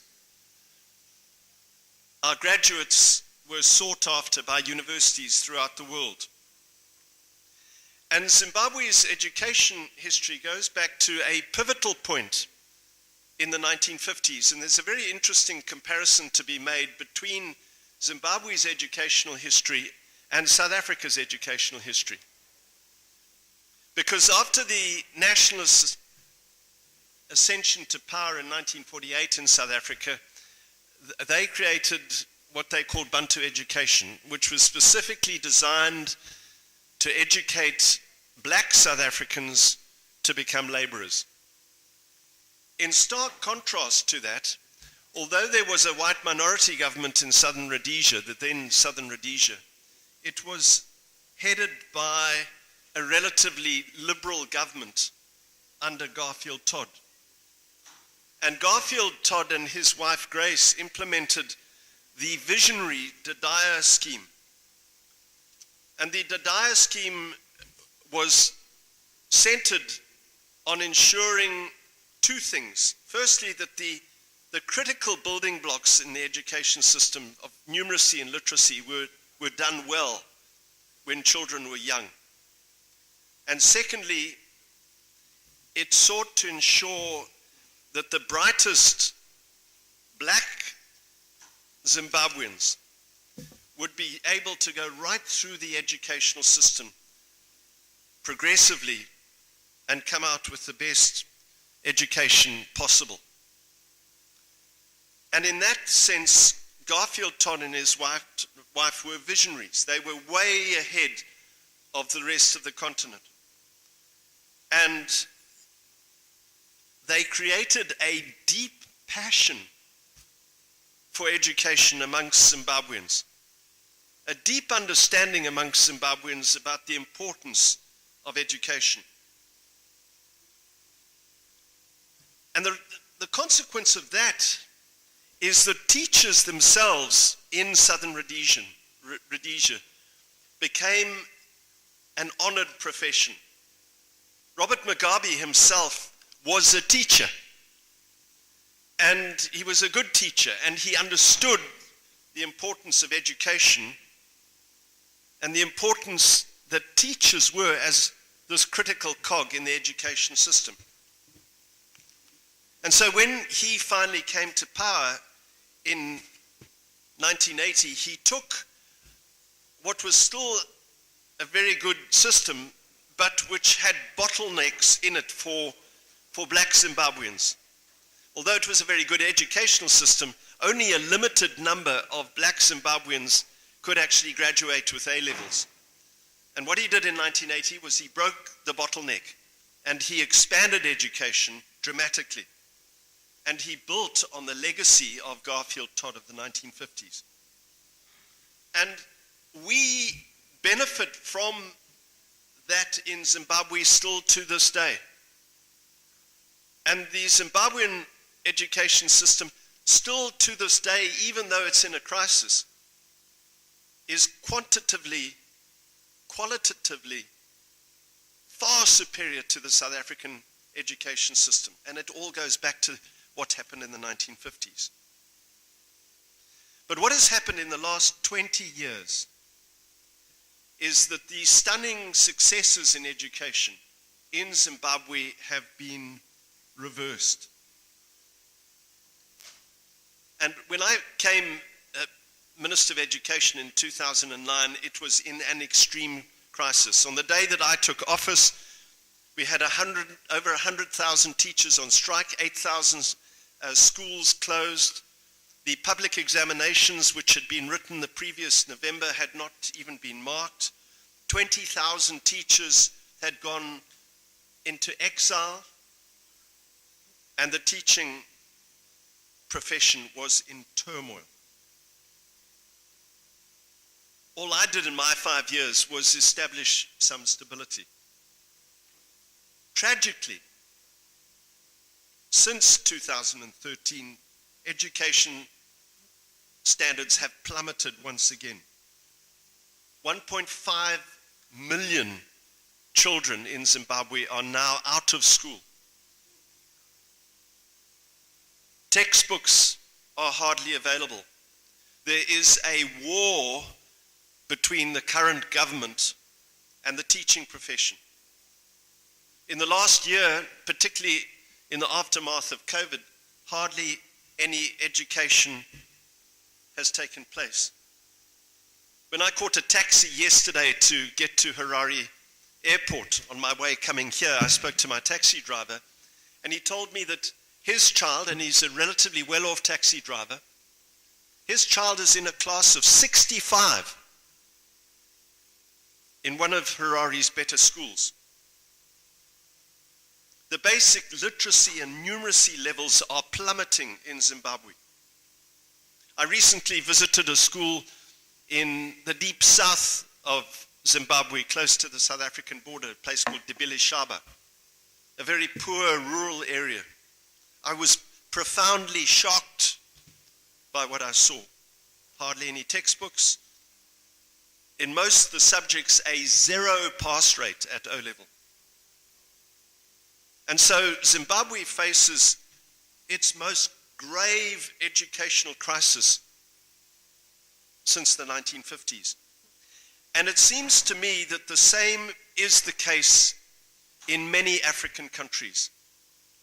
Certainly in South Africa, the education system is in crisis, with falling standards, evidenced by the Minister of Education there authorizing a lowering of pass rates. And even revered universities like my own alma mater at the University of Cape Town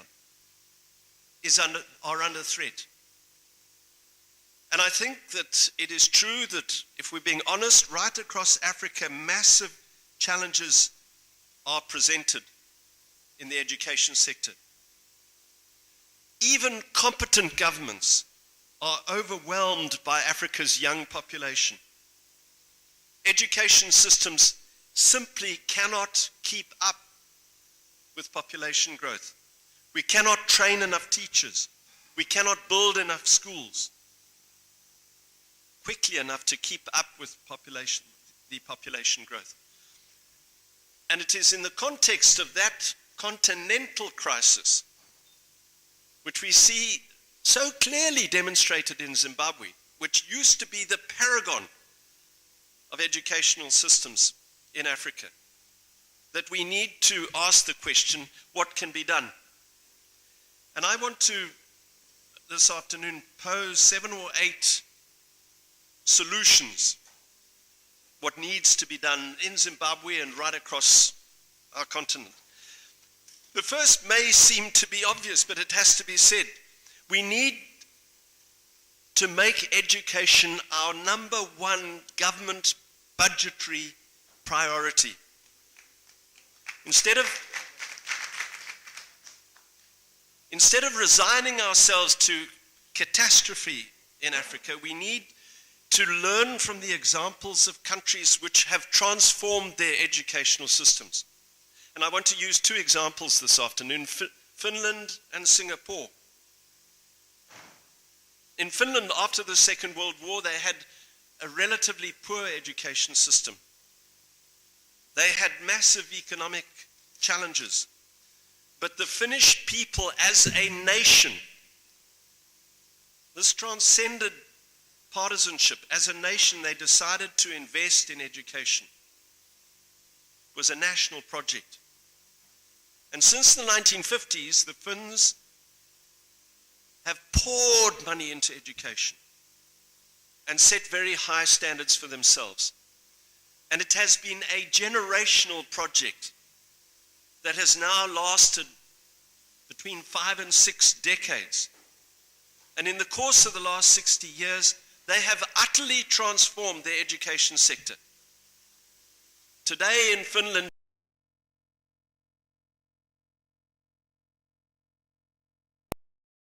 is among the top 10 in the world.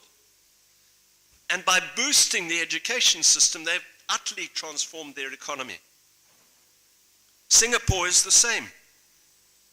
From a country which was a poor country in the 1960s, do you know that Singapore had a lower GDP than Zimbabwe in the early 1960s? That is a fact. From that, they've become an economic powerhouse. And their economy has been built on the back of massive investment in education. What is significant in both countries is that they don't pay lip service to the notion that education is a priority. In Zimbabwe, education is nominally our priority. If you look at the budget announced in Parliament, the education sector tends to be the biggest theoretical recipient of Treasury money. But my own experience as Minister is that in practice, this isn't so. The theoretical budget rarely is matched by the actual budget of monies transferred to the education sector. The reality is that the Ministry of Defense, the Office of the Cabinet, are the ministries that get the lion's share of education, of finance in real terms. And we need to focus on this. This is a prickly issue. But when it comes to budgetary priorities in countries, particularly in Africa, Africa is still spending far too much on defense spending. Africa still has far too many bloated cabinets, bloated bureaucracies that allow their leadership to have lifestyles that are way, way above the standards the vast majority of people in those countries enjoy. And in Zimbabwe, the reality is that in actual terms, we place a much higher priority on defense and cabinet perks than we do on education. And we have systematically in Zimbabwe reduced the amount of spending. And to sustain a decades-long investment in education, one has to take very difficult political decisions. One has to cut back on defense spending, cut back on the size of government generally. And this isn't just an African problem. If we spent just 10% of the money spent on nuclear weapons in the world, if we took 10% of that money that has been spent in the last 50 years and spent that on the education sector in the third world, the world would be a much different, better and safer place than it is today. And Europe particularly would not be facing the spectre of people trying to cross over the Mediterranean into Europe in the numbers they are now. So my first message for Africa is we are not investing enough in education. We are, as Africans, paying lip service when we say that education is our number one priority. We need to make a radical change in our mindset, and this needs a national consensus. Cuts have to be made in other areas. Government budgets simply cannot sustain heavy investment in education and other sectors. And that requires difficult political decisions, and the tragedy is that in countries, particularly democracies where there's a chance of transfer of power, the hard decisions that need to be taken by presidents and cabinets to invest in education are rarely taken because there is an understanding that the fruit of those decisions will not be enjoyed during their tenure of office. And that is where we need to develop this national consensus and this understanding that this is going to be a generational project. I end with this question. Why, for goodness sake, does Africa need fancy fighter jets and submarines in some countries when we can't even buy textbooks for our children? Secondly, the teaching profession needs to become a revered profession again. As I mentioned before, in the 1950s, the one great thing that Garfield Todd did was he, in Zimbabwe, made sure that teaching was a revered profession. That has all changed. Teaching in Zimbabwe is now the lowest of the professions. People who can't achieve anywhere else in society take up teaching as a backstop. Soldiers in Zimbabwe have better working and living conditions than teachers. Teachers in Zimbabwe now earn less than $100 per month. They live in squalid conditions. They have little resources. I spoke about the school I visited recently in Dibilishaba, and I was staggered by the conditions the teachers were living in. But let me digress for a second to tell you a wonderful story about them. These teachers earning $100 a month have banded together to get themselves a few solar dishes, some batteries, and a satellite dish so that they can get access to Wi-Fi. Government didn't provide them with that. Those teachers themselves did that. But contrast that, those conditions of teachers, with the conditions of teachers in Finland and Singapore. I told you about Finland. You have to have a master's degree in Finland to teach grade 1. They are honored and well off. In Singapore, if you want to get into university to do an education degree, you have to have the top A-level marks. The Singapore government treats the teaching profession in the same way we treat engineers and doctors, and dare I say it, lawyers. We need to change our mindset as Africans. We need our best brains to be teaching our children. For all of us, I find it so ironic. We all love our children with a passion, and yet we are prepared to put our children into the hands of people with second-rate intelligence and motivation. If we truly love our children, and by children I mean all our nation's children, then as governments we will ensure that we attract the best brains, not just dispirited, crushed individuals who are looking for a way out. We need motivated, enthusiastic teachers, and that's number 2. Number 3, we need to identify and nurture our best talent. What I'm about to say is controversial. When I was minister, I put forward these ideas.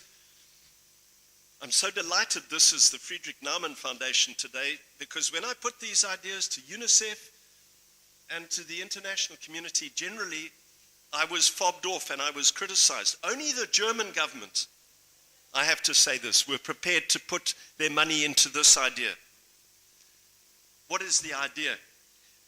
The tragedy of Africa, as we think about the crisis in the education system, is that in many countries we don't know where to start. We have this burgeoning population. We have schools battling. We can't build enough schools. We can't train teachers enough. So where do we start? And my belief in Zimbabwe was that we had to start with the most talented, disadvantaged children. And I put forward an idea of academies in Zimbabwe.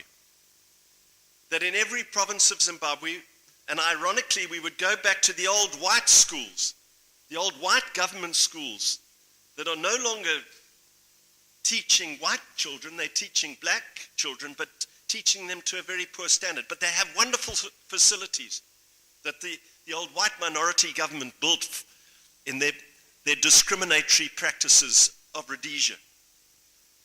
And my idea was to identify 2 schools initially in every province, high schools. And then at primary school level, to do a program with all headmasters, headmistresses, right across the country. And their mandate was to identify the most talented children who fell under 3 A's, either academic talent, athletic talent, or artistic talent. We were going to revamp these schools, bring our finest teachers into those schools, government teachers that is, and then deliberately have a policy to move in to those schools our talented, disadvantaged children. Why do this? You have to start somewhere. And the great tragedy in Africa is that there are millions of highly talented kids out there today who are getting no education. And those talents are being lost to their nations. You have these bright kids who are sitting in squalor, who aren't identified, and even if they are identified, there's no mechanism to channel them into good schools. The private schools are too expensive for them. So my idea was to channel government money, a disproportionate amount of money, and to that extent it could be viewed as elitist, but it's not elitist because it's focused on the poorest children. And then to have a program to systematically increase the number of academies so that over 10, 20, 30, 40 years, ultimately all government schools in Zimbabwe will meet the standard of those academies. But in the interim, our nation doesn't lose those talents, those people who are going to inspire the rest of the nation, who are going to create jobs, who are going to lead us on the sporting field to the highest goals possible, who are going to demonstrate the artistic glory in Africa. But we need to take, in my view, that decision. Sadly, since I left office, the program's been dropped. But it is a critical program for Africa. If we are not going to be swamped by the depression of the magnitude of the task which confronts us. The fourth issue we need to tackle is that of teaching materials and the internet. And this is where we need to think collectively as Africans in the production of basic textbooks that can be used right across, certainly English and perhaps Francophone Africa. We need to recognize that the most important years of education are the first decade of a child's life, not so much secondary education. And we need to pour resources into ensuring that all children have access to the education materials required for those fundamental numeracy and literacy skills. Tied into that is the internet, particularly the use of the internet in rural areas. And there are 2 game changers. One was there that I tried to implement, another has come recently. The first game changer, which I tried to implement, was the concept of school in a box. I worked very closely with Apple to develop the notion of iPads that were given to teachers with solar panels, with access to the internet. So that if teachers want to teach, for example, chemistry or biology in the most remote rural schools without access to the internet, they are able to download and to teach chemistry with a projector on a screen. And we work very closely with Apple to develop that. But the game changer is coming through someone who lived in Africa, a very controversial character, Elon Musk. But his program of Starlink is potentially a complete game changer for Africa. Starlink's high-speed, low-latency broadband can be a complete game changer. I'm not promoting Starlink today. I have no brief, no mandate. But I'm just saying that as African governments, it can be the game changer, particularly for rural schools where it is almost impossible to get the internet delivered to rural schools. My fifth point deals with something I believe the previous speaker spoke about. Unfortunately, I don't understand Swahili, so I was relying on what was told to me. But it's the content of what we teach our children. In Zimbabwe in 1999, there was a commission that looked into our curriculum called the Nzaramasanga Commission. And its primary finding was that Zimbabwe focused far too much on academic education and didn't focus sufficiently on vocational education. And once again, I come back to the example of Finland. Finland has achieved this amazing balance between academic and vocational education. And if you are good with your hands in Finland, perhaps not good with a pen, you can get an education being a carpenter or someone like that to a level, to a skill level,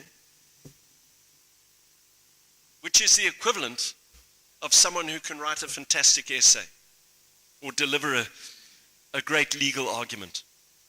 And that is what we have to aspire to. But once again, in Zimbabwe and Africa, it requires a massive amount of education. In Zimbabwe, I started the process of curriculum reform and review to try and implement this balance between academic and vocational education.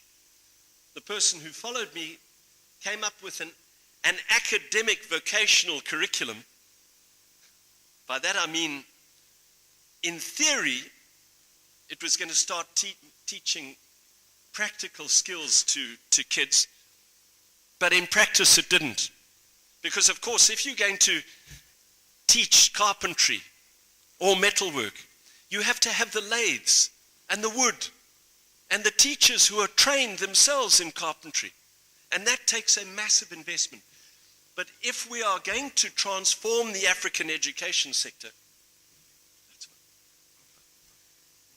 we need to focus on this to achieve this balance between academic and vocational education.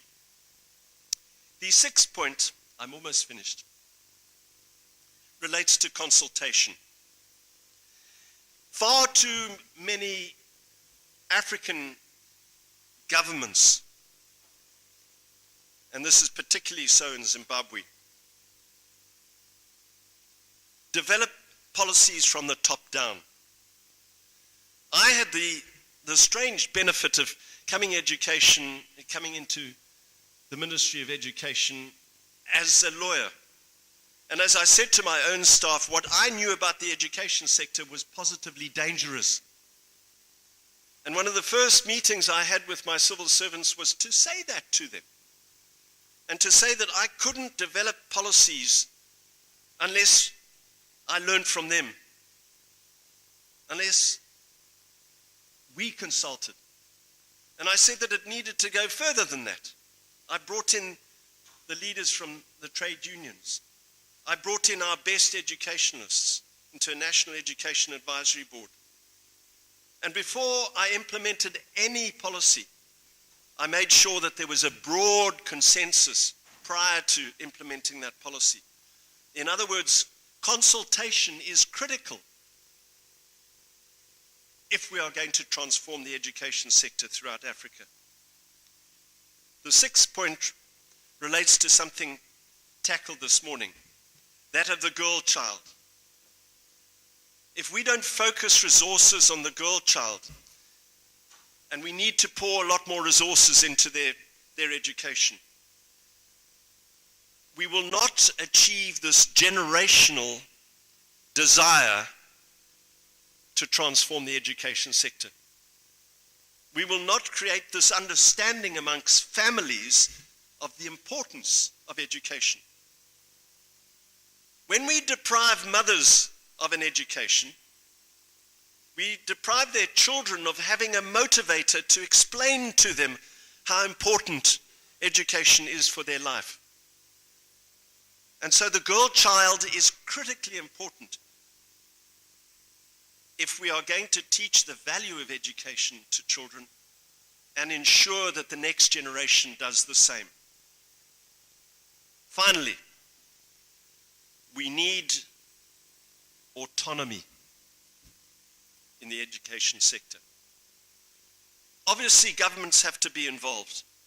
You need governments to develop the curriculum. You need governments to channel resources and to achieve the economies of scale in the procurement of educational materials, in the development of assessment schemes and examination systems. But there is a lot more autonomy which can be granted right down to the school level. Let me come back to the example of the 1950s. One of the critical reasons why there is a difference in attitude towards education between Zimbabwe and South Africa is that the Todd government in the 1950s deliberately engaged parents and involved them in the education of their children. Whereas the South African apartheid regime shunned parents. Parents could not get involved in the education of their children. And that has developed over these decades a totally different mindset. I'm generalizing now. There are obviously exceptions. But in Zimbabwe, education is revered still by parents. Parents understand the importance of education because they were involved as far back as the 1950s. And that's what I mean by autonomy. We have to realize that the best schools are those where headmasters work closely with parents and local communities, where you encourage parents and local communities to get involved in developing their schools. That is where you get quality education. Ladies and gentlemen, I could go on, but I must end. We have massive challenges facing us. This is the game changer for Africa. No matter what economic programs we have, no matter what resources we have in Africa, if we do not tackle the education crisis, our economic goals and objectives will not be met. We need to think again.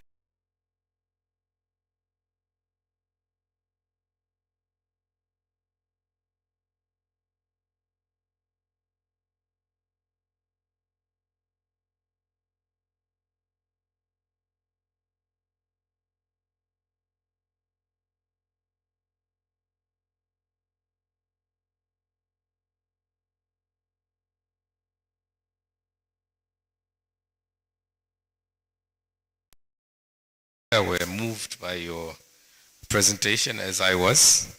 If anything, at least we know how to get it wrong.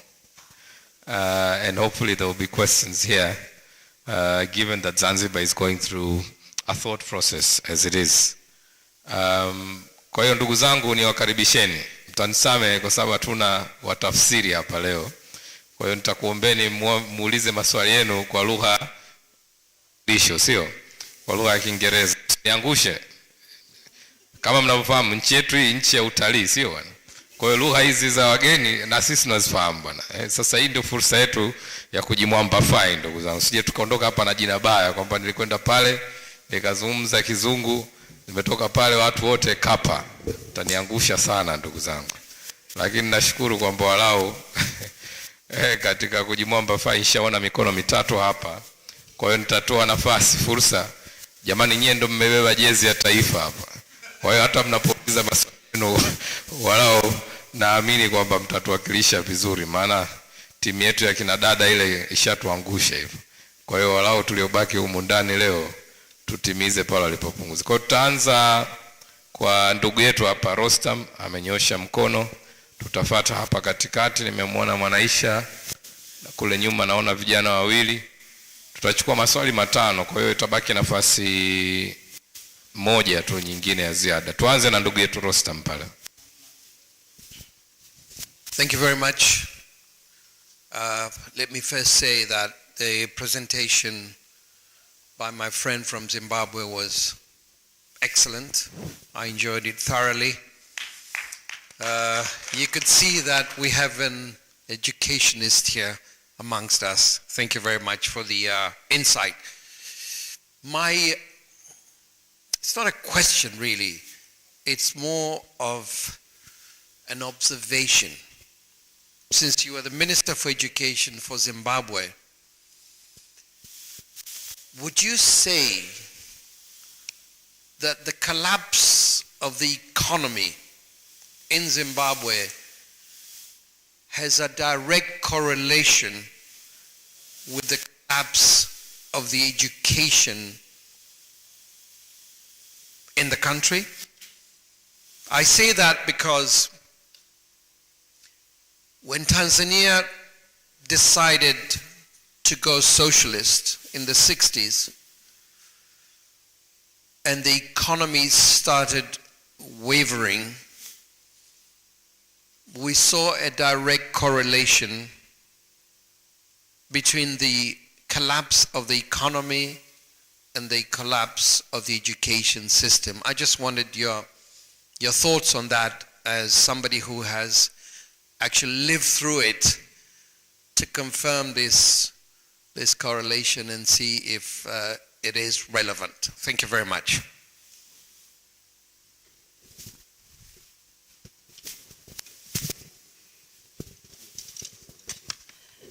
Hello everyone. Thank you, Mr. David, for the very brilliant presentation. Well, on my side, it has given me a chance to Could you please reflect. introduce yourself first? Oh, sorry. My name is Lovelet Lokatare, and I'm here as a Chief Secretary for the Shadow Cabinet of ACT Wazalendo. So with your presentation, it gave me an opportunity to reflect on basically the whole of education system, most education systems in African countries, and looking at what actually works, basing on the historical forms of acquiring knowledge that we've had in our communities. So it's very clear that the systematic challenges that we have in our education systems are very deeply enrooted, and like you've mentioned yourself, it might take us generational projects to be able to eliminate all of them. So I would like to know where your thoughts are at. Don't you think it's high time we as Africans design our own education systems that fit in our environment rather than adopting the ones from the Western countries? Because it seems like we're trying to adopt the same sort of pattern that Western countries adopt. Don't we think that historically we'll all be we'll all be able to testify that our grandparents used to gain knowledge under trees from ancestors? Isn't it high time that we also consider our historical ways of acquiring knowledge? Probably it will be a way that we can keep up pace with the very ever-changing pace of the world. But also, I thought I would like to also hear your thoughts if we can also reevaluate the role of households and family systems as a way where our children can acquire knowledge and how we can formalize this way of this way of acquiring knowledge. Yes, those are my thoughts. Sorry, I'm a bit nervous, but I hope I'm clearing up things.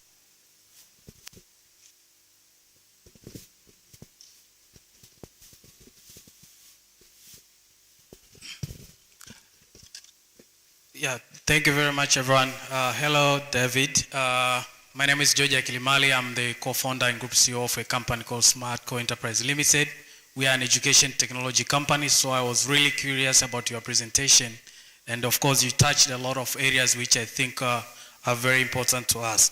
So my biggest question is, do you still believe that Zimbabwe education system is still one of the best education system in Africa? And if you still believe so, what can be done to make sure that other African countries who will reach the same point where Zimbabwe was should be doing to avoid that, to reach the point or the downfall which Zimbabwe has been happening for the past few years? So that's my question. Thank you.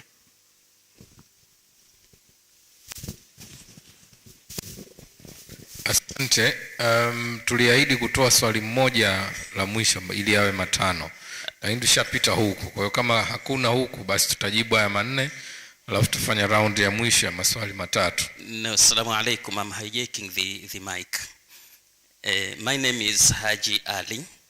I can call myself an educationalist. Studio, we cannot see Haji, so if you don't mind moving the light, see him. Have you seen me? My name is Haji Ali. I was, very interested in the topics, and the presenter made justice to what he was presenting. I have two questions, very simple one, I believe. One is, according to the presenter, the teachers in Zimbabwe are among the least paid, and they are even paid less than soldiers. And the trend, I believe, is common to most other countries, Zanzibar, I think, inclusive. Soldiers are perhaps paid much more. My question is, what does the presenter think could be the reasons behind these trends, which is very much common? And the second question is, in Zanzibar, there are some peoples who perhaps do not approve as to the system that are provided in education. And in some other countries, peoples are, anti-liberals as far as education provision is concerned. What could be the way out if a parent is in opposition to the system of education that is or could be presented by an authority, an educational authority? Thank you.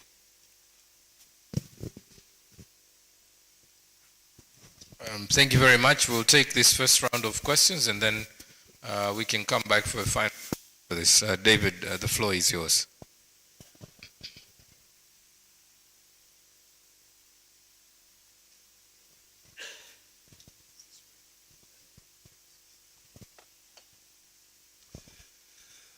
Thank you. The first question, whether there's a direct correlation between the collapse of the education sector and the economy.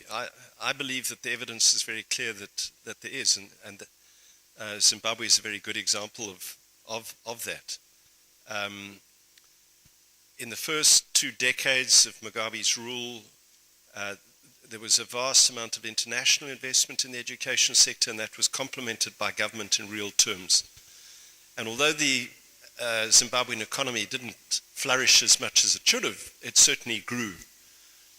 The moment government started disinvesting and allocating in real terms greatly reduced amounts, at the same time we saw the economy start to collapse. There were obviously other factors, but I think it's better to look at that question in reverse and to look, as I mentioned in my talk, that a country like Singapore that that had a tiny GDP in the 1960s. In the 1960s, one of the key initial policies of the government in Singapore was to invest in education at a moment when they didn't have huge resources. And we can track the growth in Singapore's education system in terms of its quality with the growth and the refinement of Singapore's economy. And that's a pretty typical trend right across the world, not just in Africa. So the other thing I, of course, link it is that certainly in Africa there's a correlation with democracy. But I think that democratic governments are more likely to invest in education. Tyrannies and autocracies don't actually want an education population because they question government's actions and policies. And so many autocrats are very happy with a population that isn't educated. So there are two factors, in my view, that lead to this correlation. Democracy, a respect for fundamental rights, and secondly, a profound, sustained investment in education. The second question, the lady over there, your point, ma'am, as I understood it, why not as Africans do we not develop our own educational systems?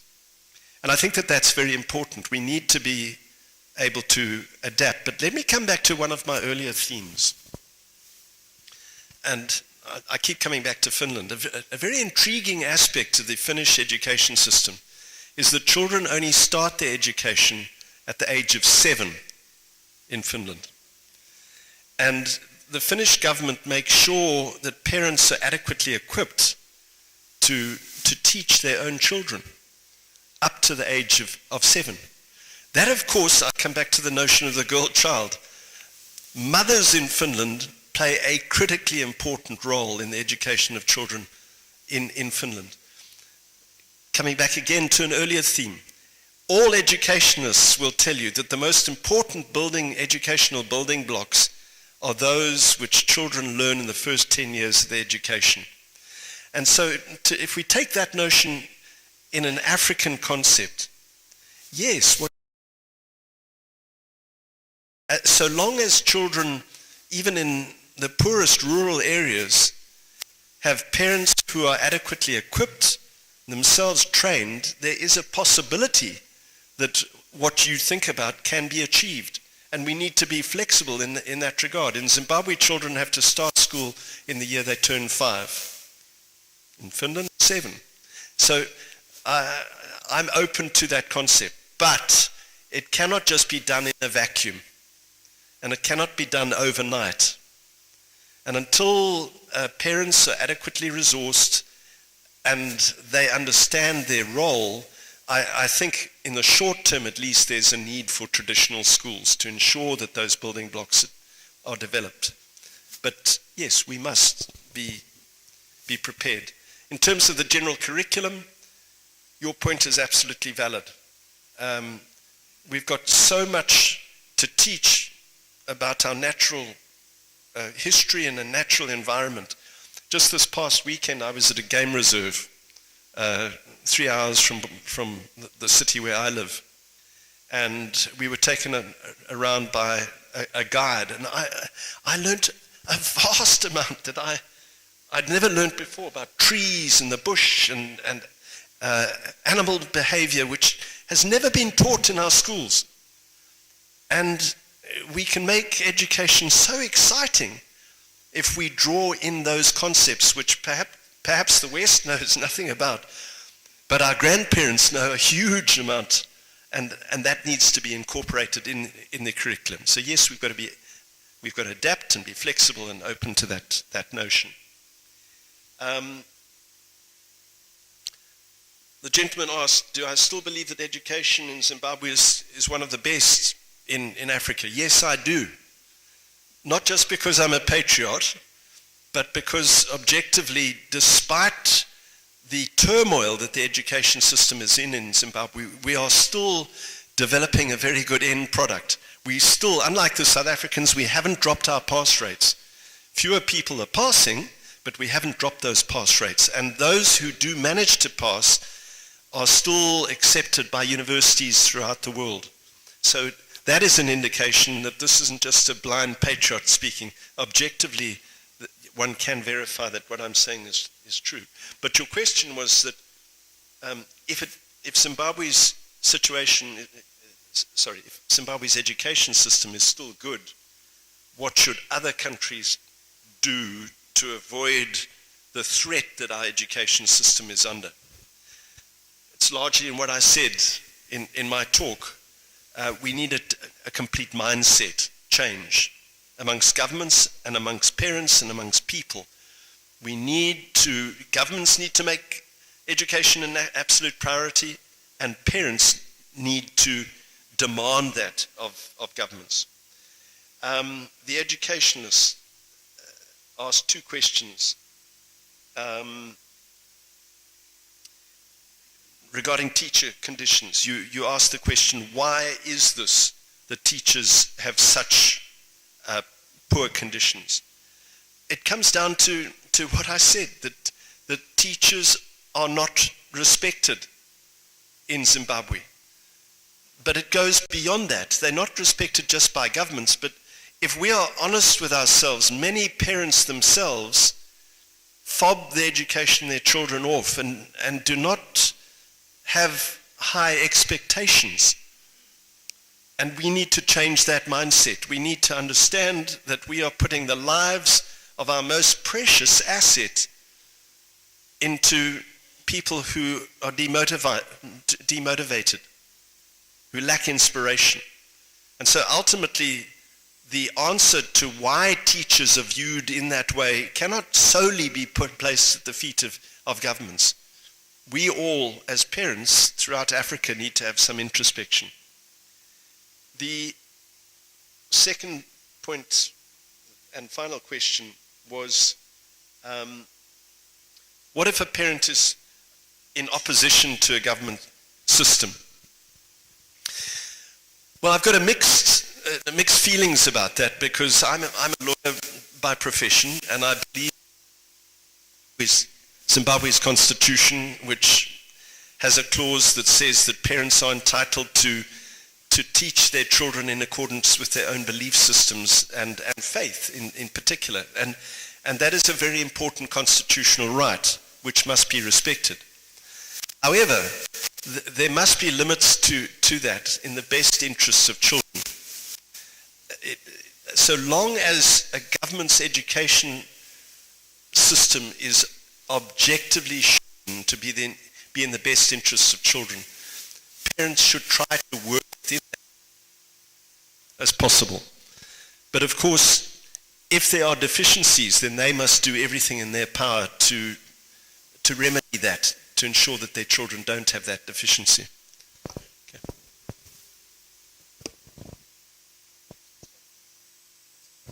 Thank you very much, David. So I know many of you are as exhausted as I am.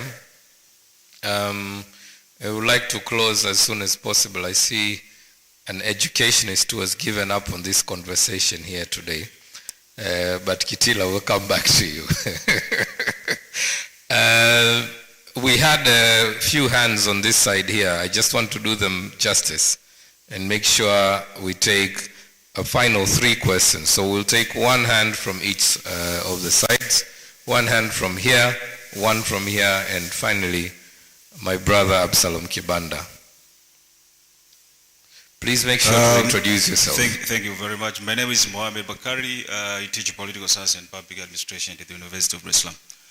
Thank you very much, David, for your very insightful presentation. I would like to understand if there is any relationship between quality of education in Zimbabwe and the achievement that Zimbabwe has been able to achieve in terms of agricultural productivity, livestock development, and the pharmaceutical industry. We understand that within the SADC region, apart from South Africa, Zimbabwe stands out as the leader in terms of pharmaceutical industry. Is there any relationship between the quality of education and the development of pharmaceutical industry in Zimbabwe? And what has been the problem that could be associated with the fact that Zimbabwe is it has a sizable white minority and majority black Zimbabweans. So is there any impact in terms of translating this knowledge-based with functional education or skill-based education when it comes to of divide between the white minority and the black majority in Zimbabwe? Thank you.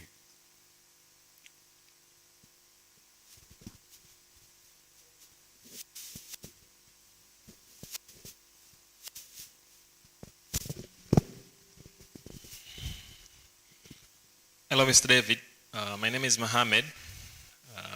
I'm just a concerned individual, and actually I don't have a question. It's just, I would say, I'd put as a suggestion.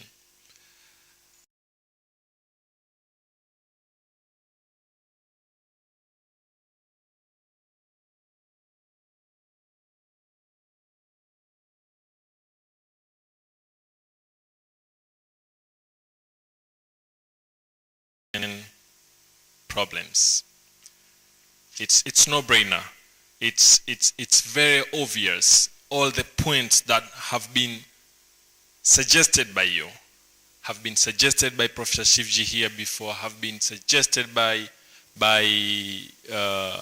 Rostam. Everybody who would come and take a mic and say something about education, they will talk about the very same things. That it's teachers are not motivated, we're failing to identify and nurture our best students, there is no priority in education and all that. So I think it's a lack of political will, that our leaders or people responsible are saying things they really don't mean, or they are benefiting from having the community that's not well educated. Saying so, and relating late Maalim Seif and his visions, how he wanted Zanzibar to be, knowing you cannot separate him from ACT Wazalendo. However, today we're talking about Maalim Seif Foundation. Then I would humbly ask those at ACT Wazalendo to make sure that they leave his legacy.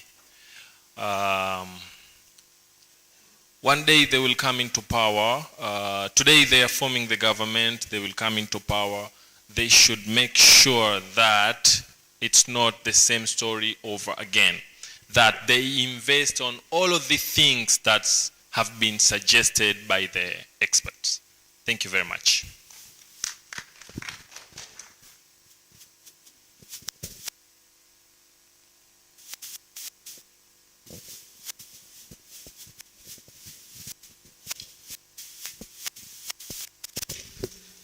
Thank you so much, Mr. David. I must share the views by other members of the floor here that your presentation was insightful, but you went further to mention two countries as exemplary cases, Finland and Singapore. But from what I know, in Finland, they had gone an extra mile to abolish examinations from primary to secondary level. Do you think that system, of which seems to be awkward to us here, or to many other educationists who believe on education, on examinations, is the case maybe for it being an exemplary case and maybe a case for all the achievement you've mentioned?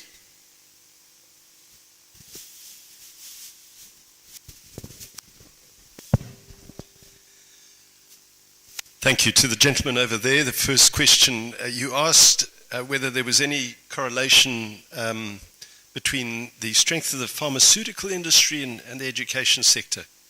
And it is true that Zimbabwe historically has had a very strong pharmaceutical sector in the context of Africa. Large pharmaceutical manufacturing plants were located in Zimbabwe that exported pharmaceutical products throughout Africa.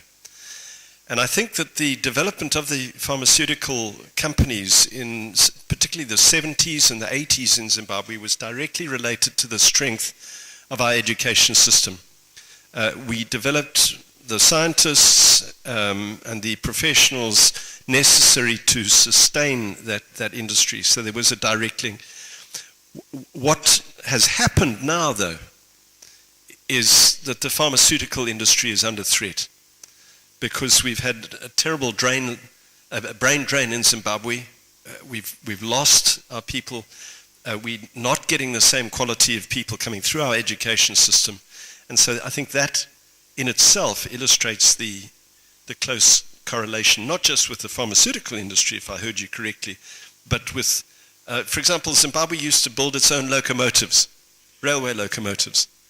When Zimbabwe implemented an electrical rail system between Gweru and Harare, we built our own railway engines in Zimbabwe. That railway line has totally collapsed in the last 25 years. And Zimbabwe now is far less able to build even railway carriages, never mind locomotives, than it was 30 years ago. And it's tied to the collapse of our education system. The second aspect of your question concerned the white minority. And obviously, whites under Smith, under the Rhodesian era, didn't have to focus too much on education because the white government poured money into white education to the detriment of the majority black population. And they built superb government schools for whites that matched any schools, any public schools, for example, in Britain, the government white schools. Very interesting thing happened after independence. And obviously there was the balancing out of races within those government schools. They were closed prior to independence to black children. After independence they were opened up, and of course you got a lot more black children.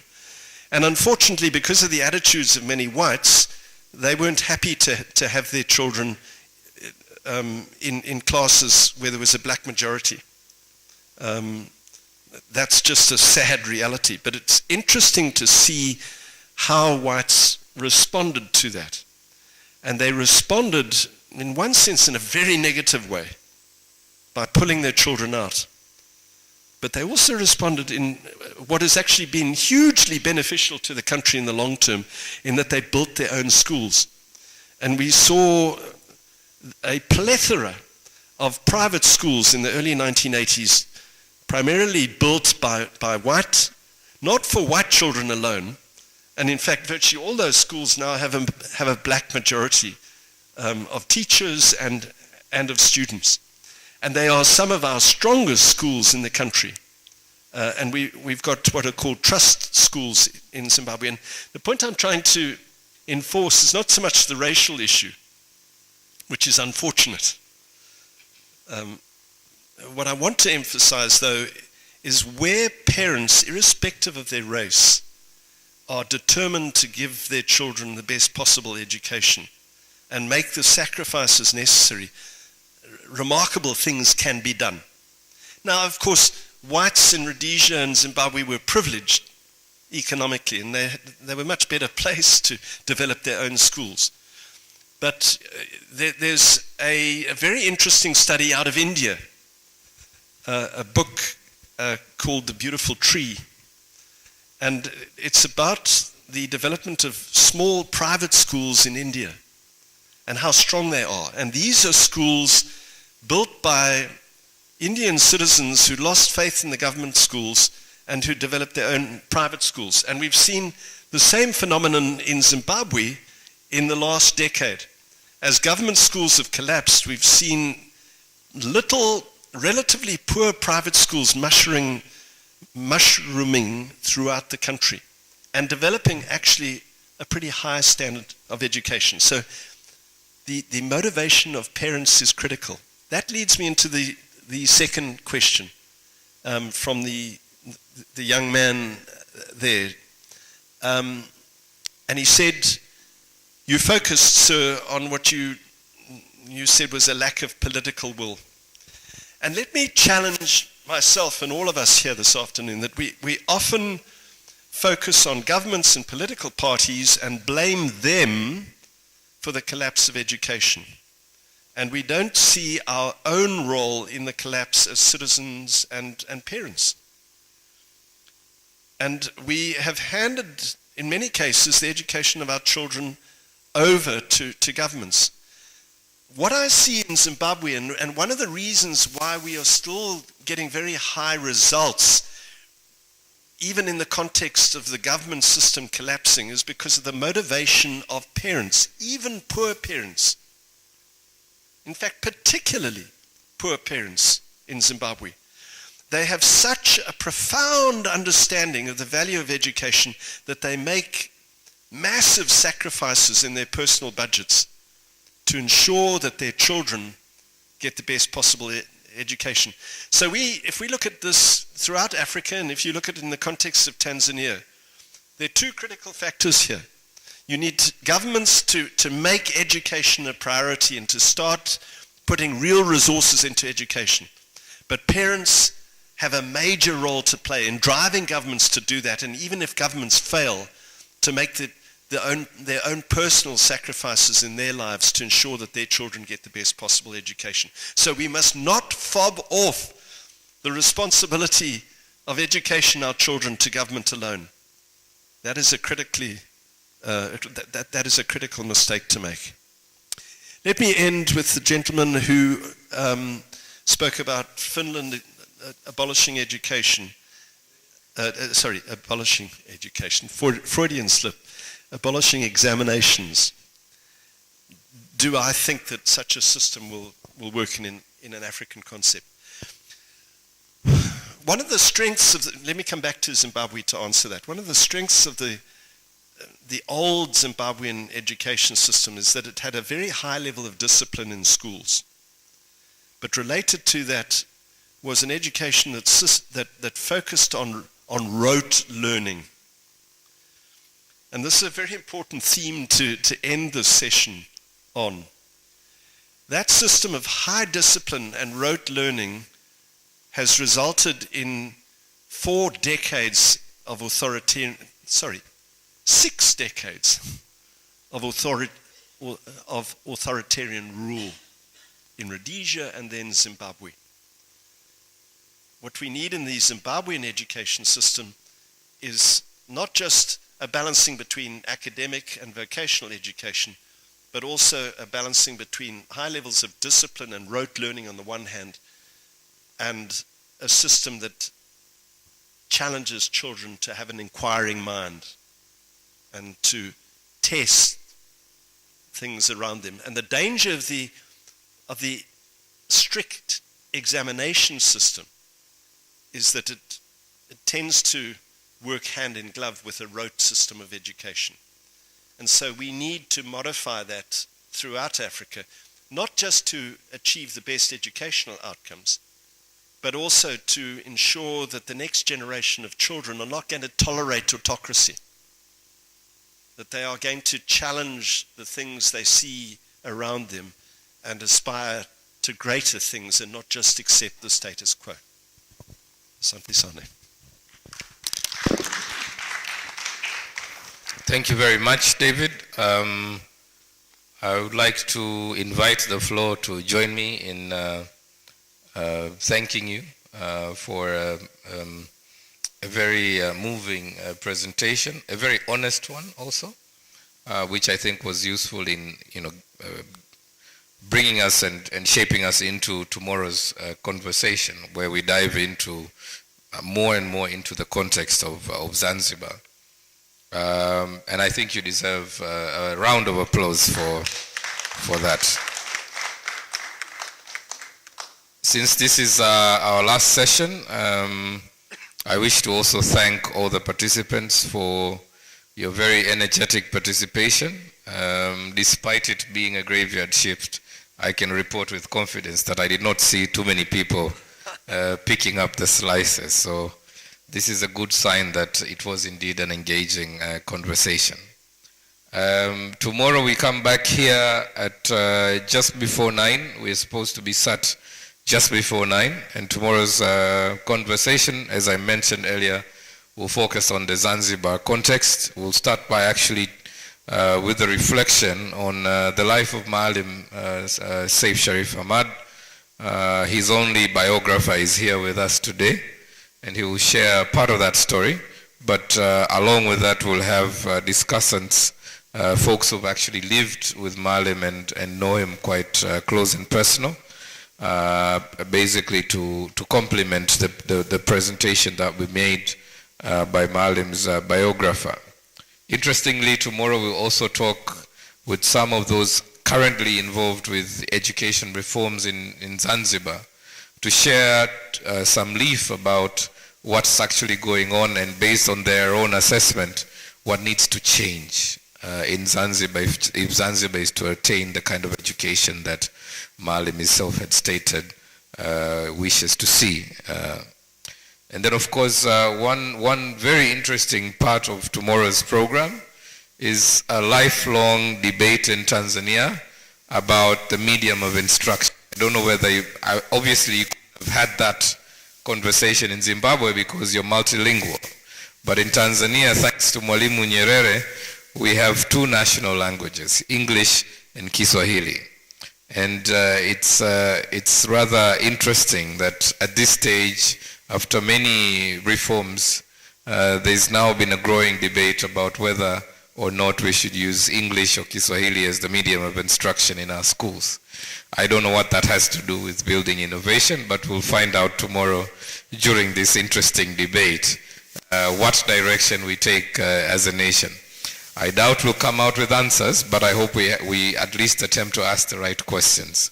Finally, at the end of the day tomorrow, we'll close with some closing remarks and a closing speech from the chairman of the Tanzania Center for Democracy, who also happens to be the national deputy chair of the ruling Chama cha Mapinduzi, and that will be the closing of our conference.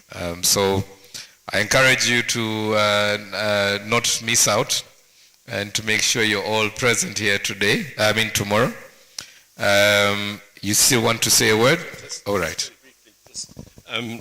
Once again, to thank you. Unfortunately, I'm not going to be able to make, it sounds an incredibly interesting day, but I have to get back to Zimbabwe early tomorrow. But thank you for your very warm welcome today. Asante sana, David, and we wish you a safe flight back home. And of course, more power to you. Aluta continua. We know it's not very easy, but we wish you all the best for next year in Zimbabwe. Ndugu zangu, ni washukuruni tena na nikukaribisheni mapema kesho. Tutajitahidi na niwapongezeni kwa sababu hata leo pamoja na kuchelewa kwetu kuanza hatujamaliza shughuli yetu saa 1 usiku tu, bado tumeweza kuimaliza kabla jua halijazama. Kama limezama basi labda nimekosea kuangalia muda, lakini naamini halijazama. Niwashukuruni sana kwa usikivu wenu. Niwaombe mrudi kesho na usikivu huo. Niwatakieni jioni njema. Asanteni sana.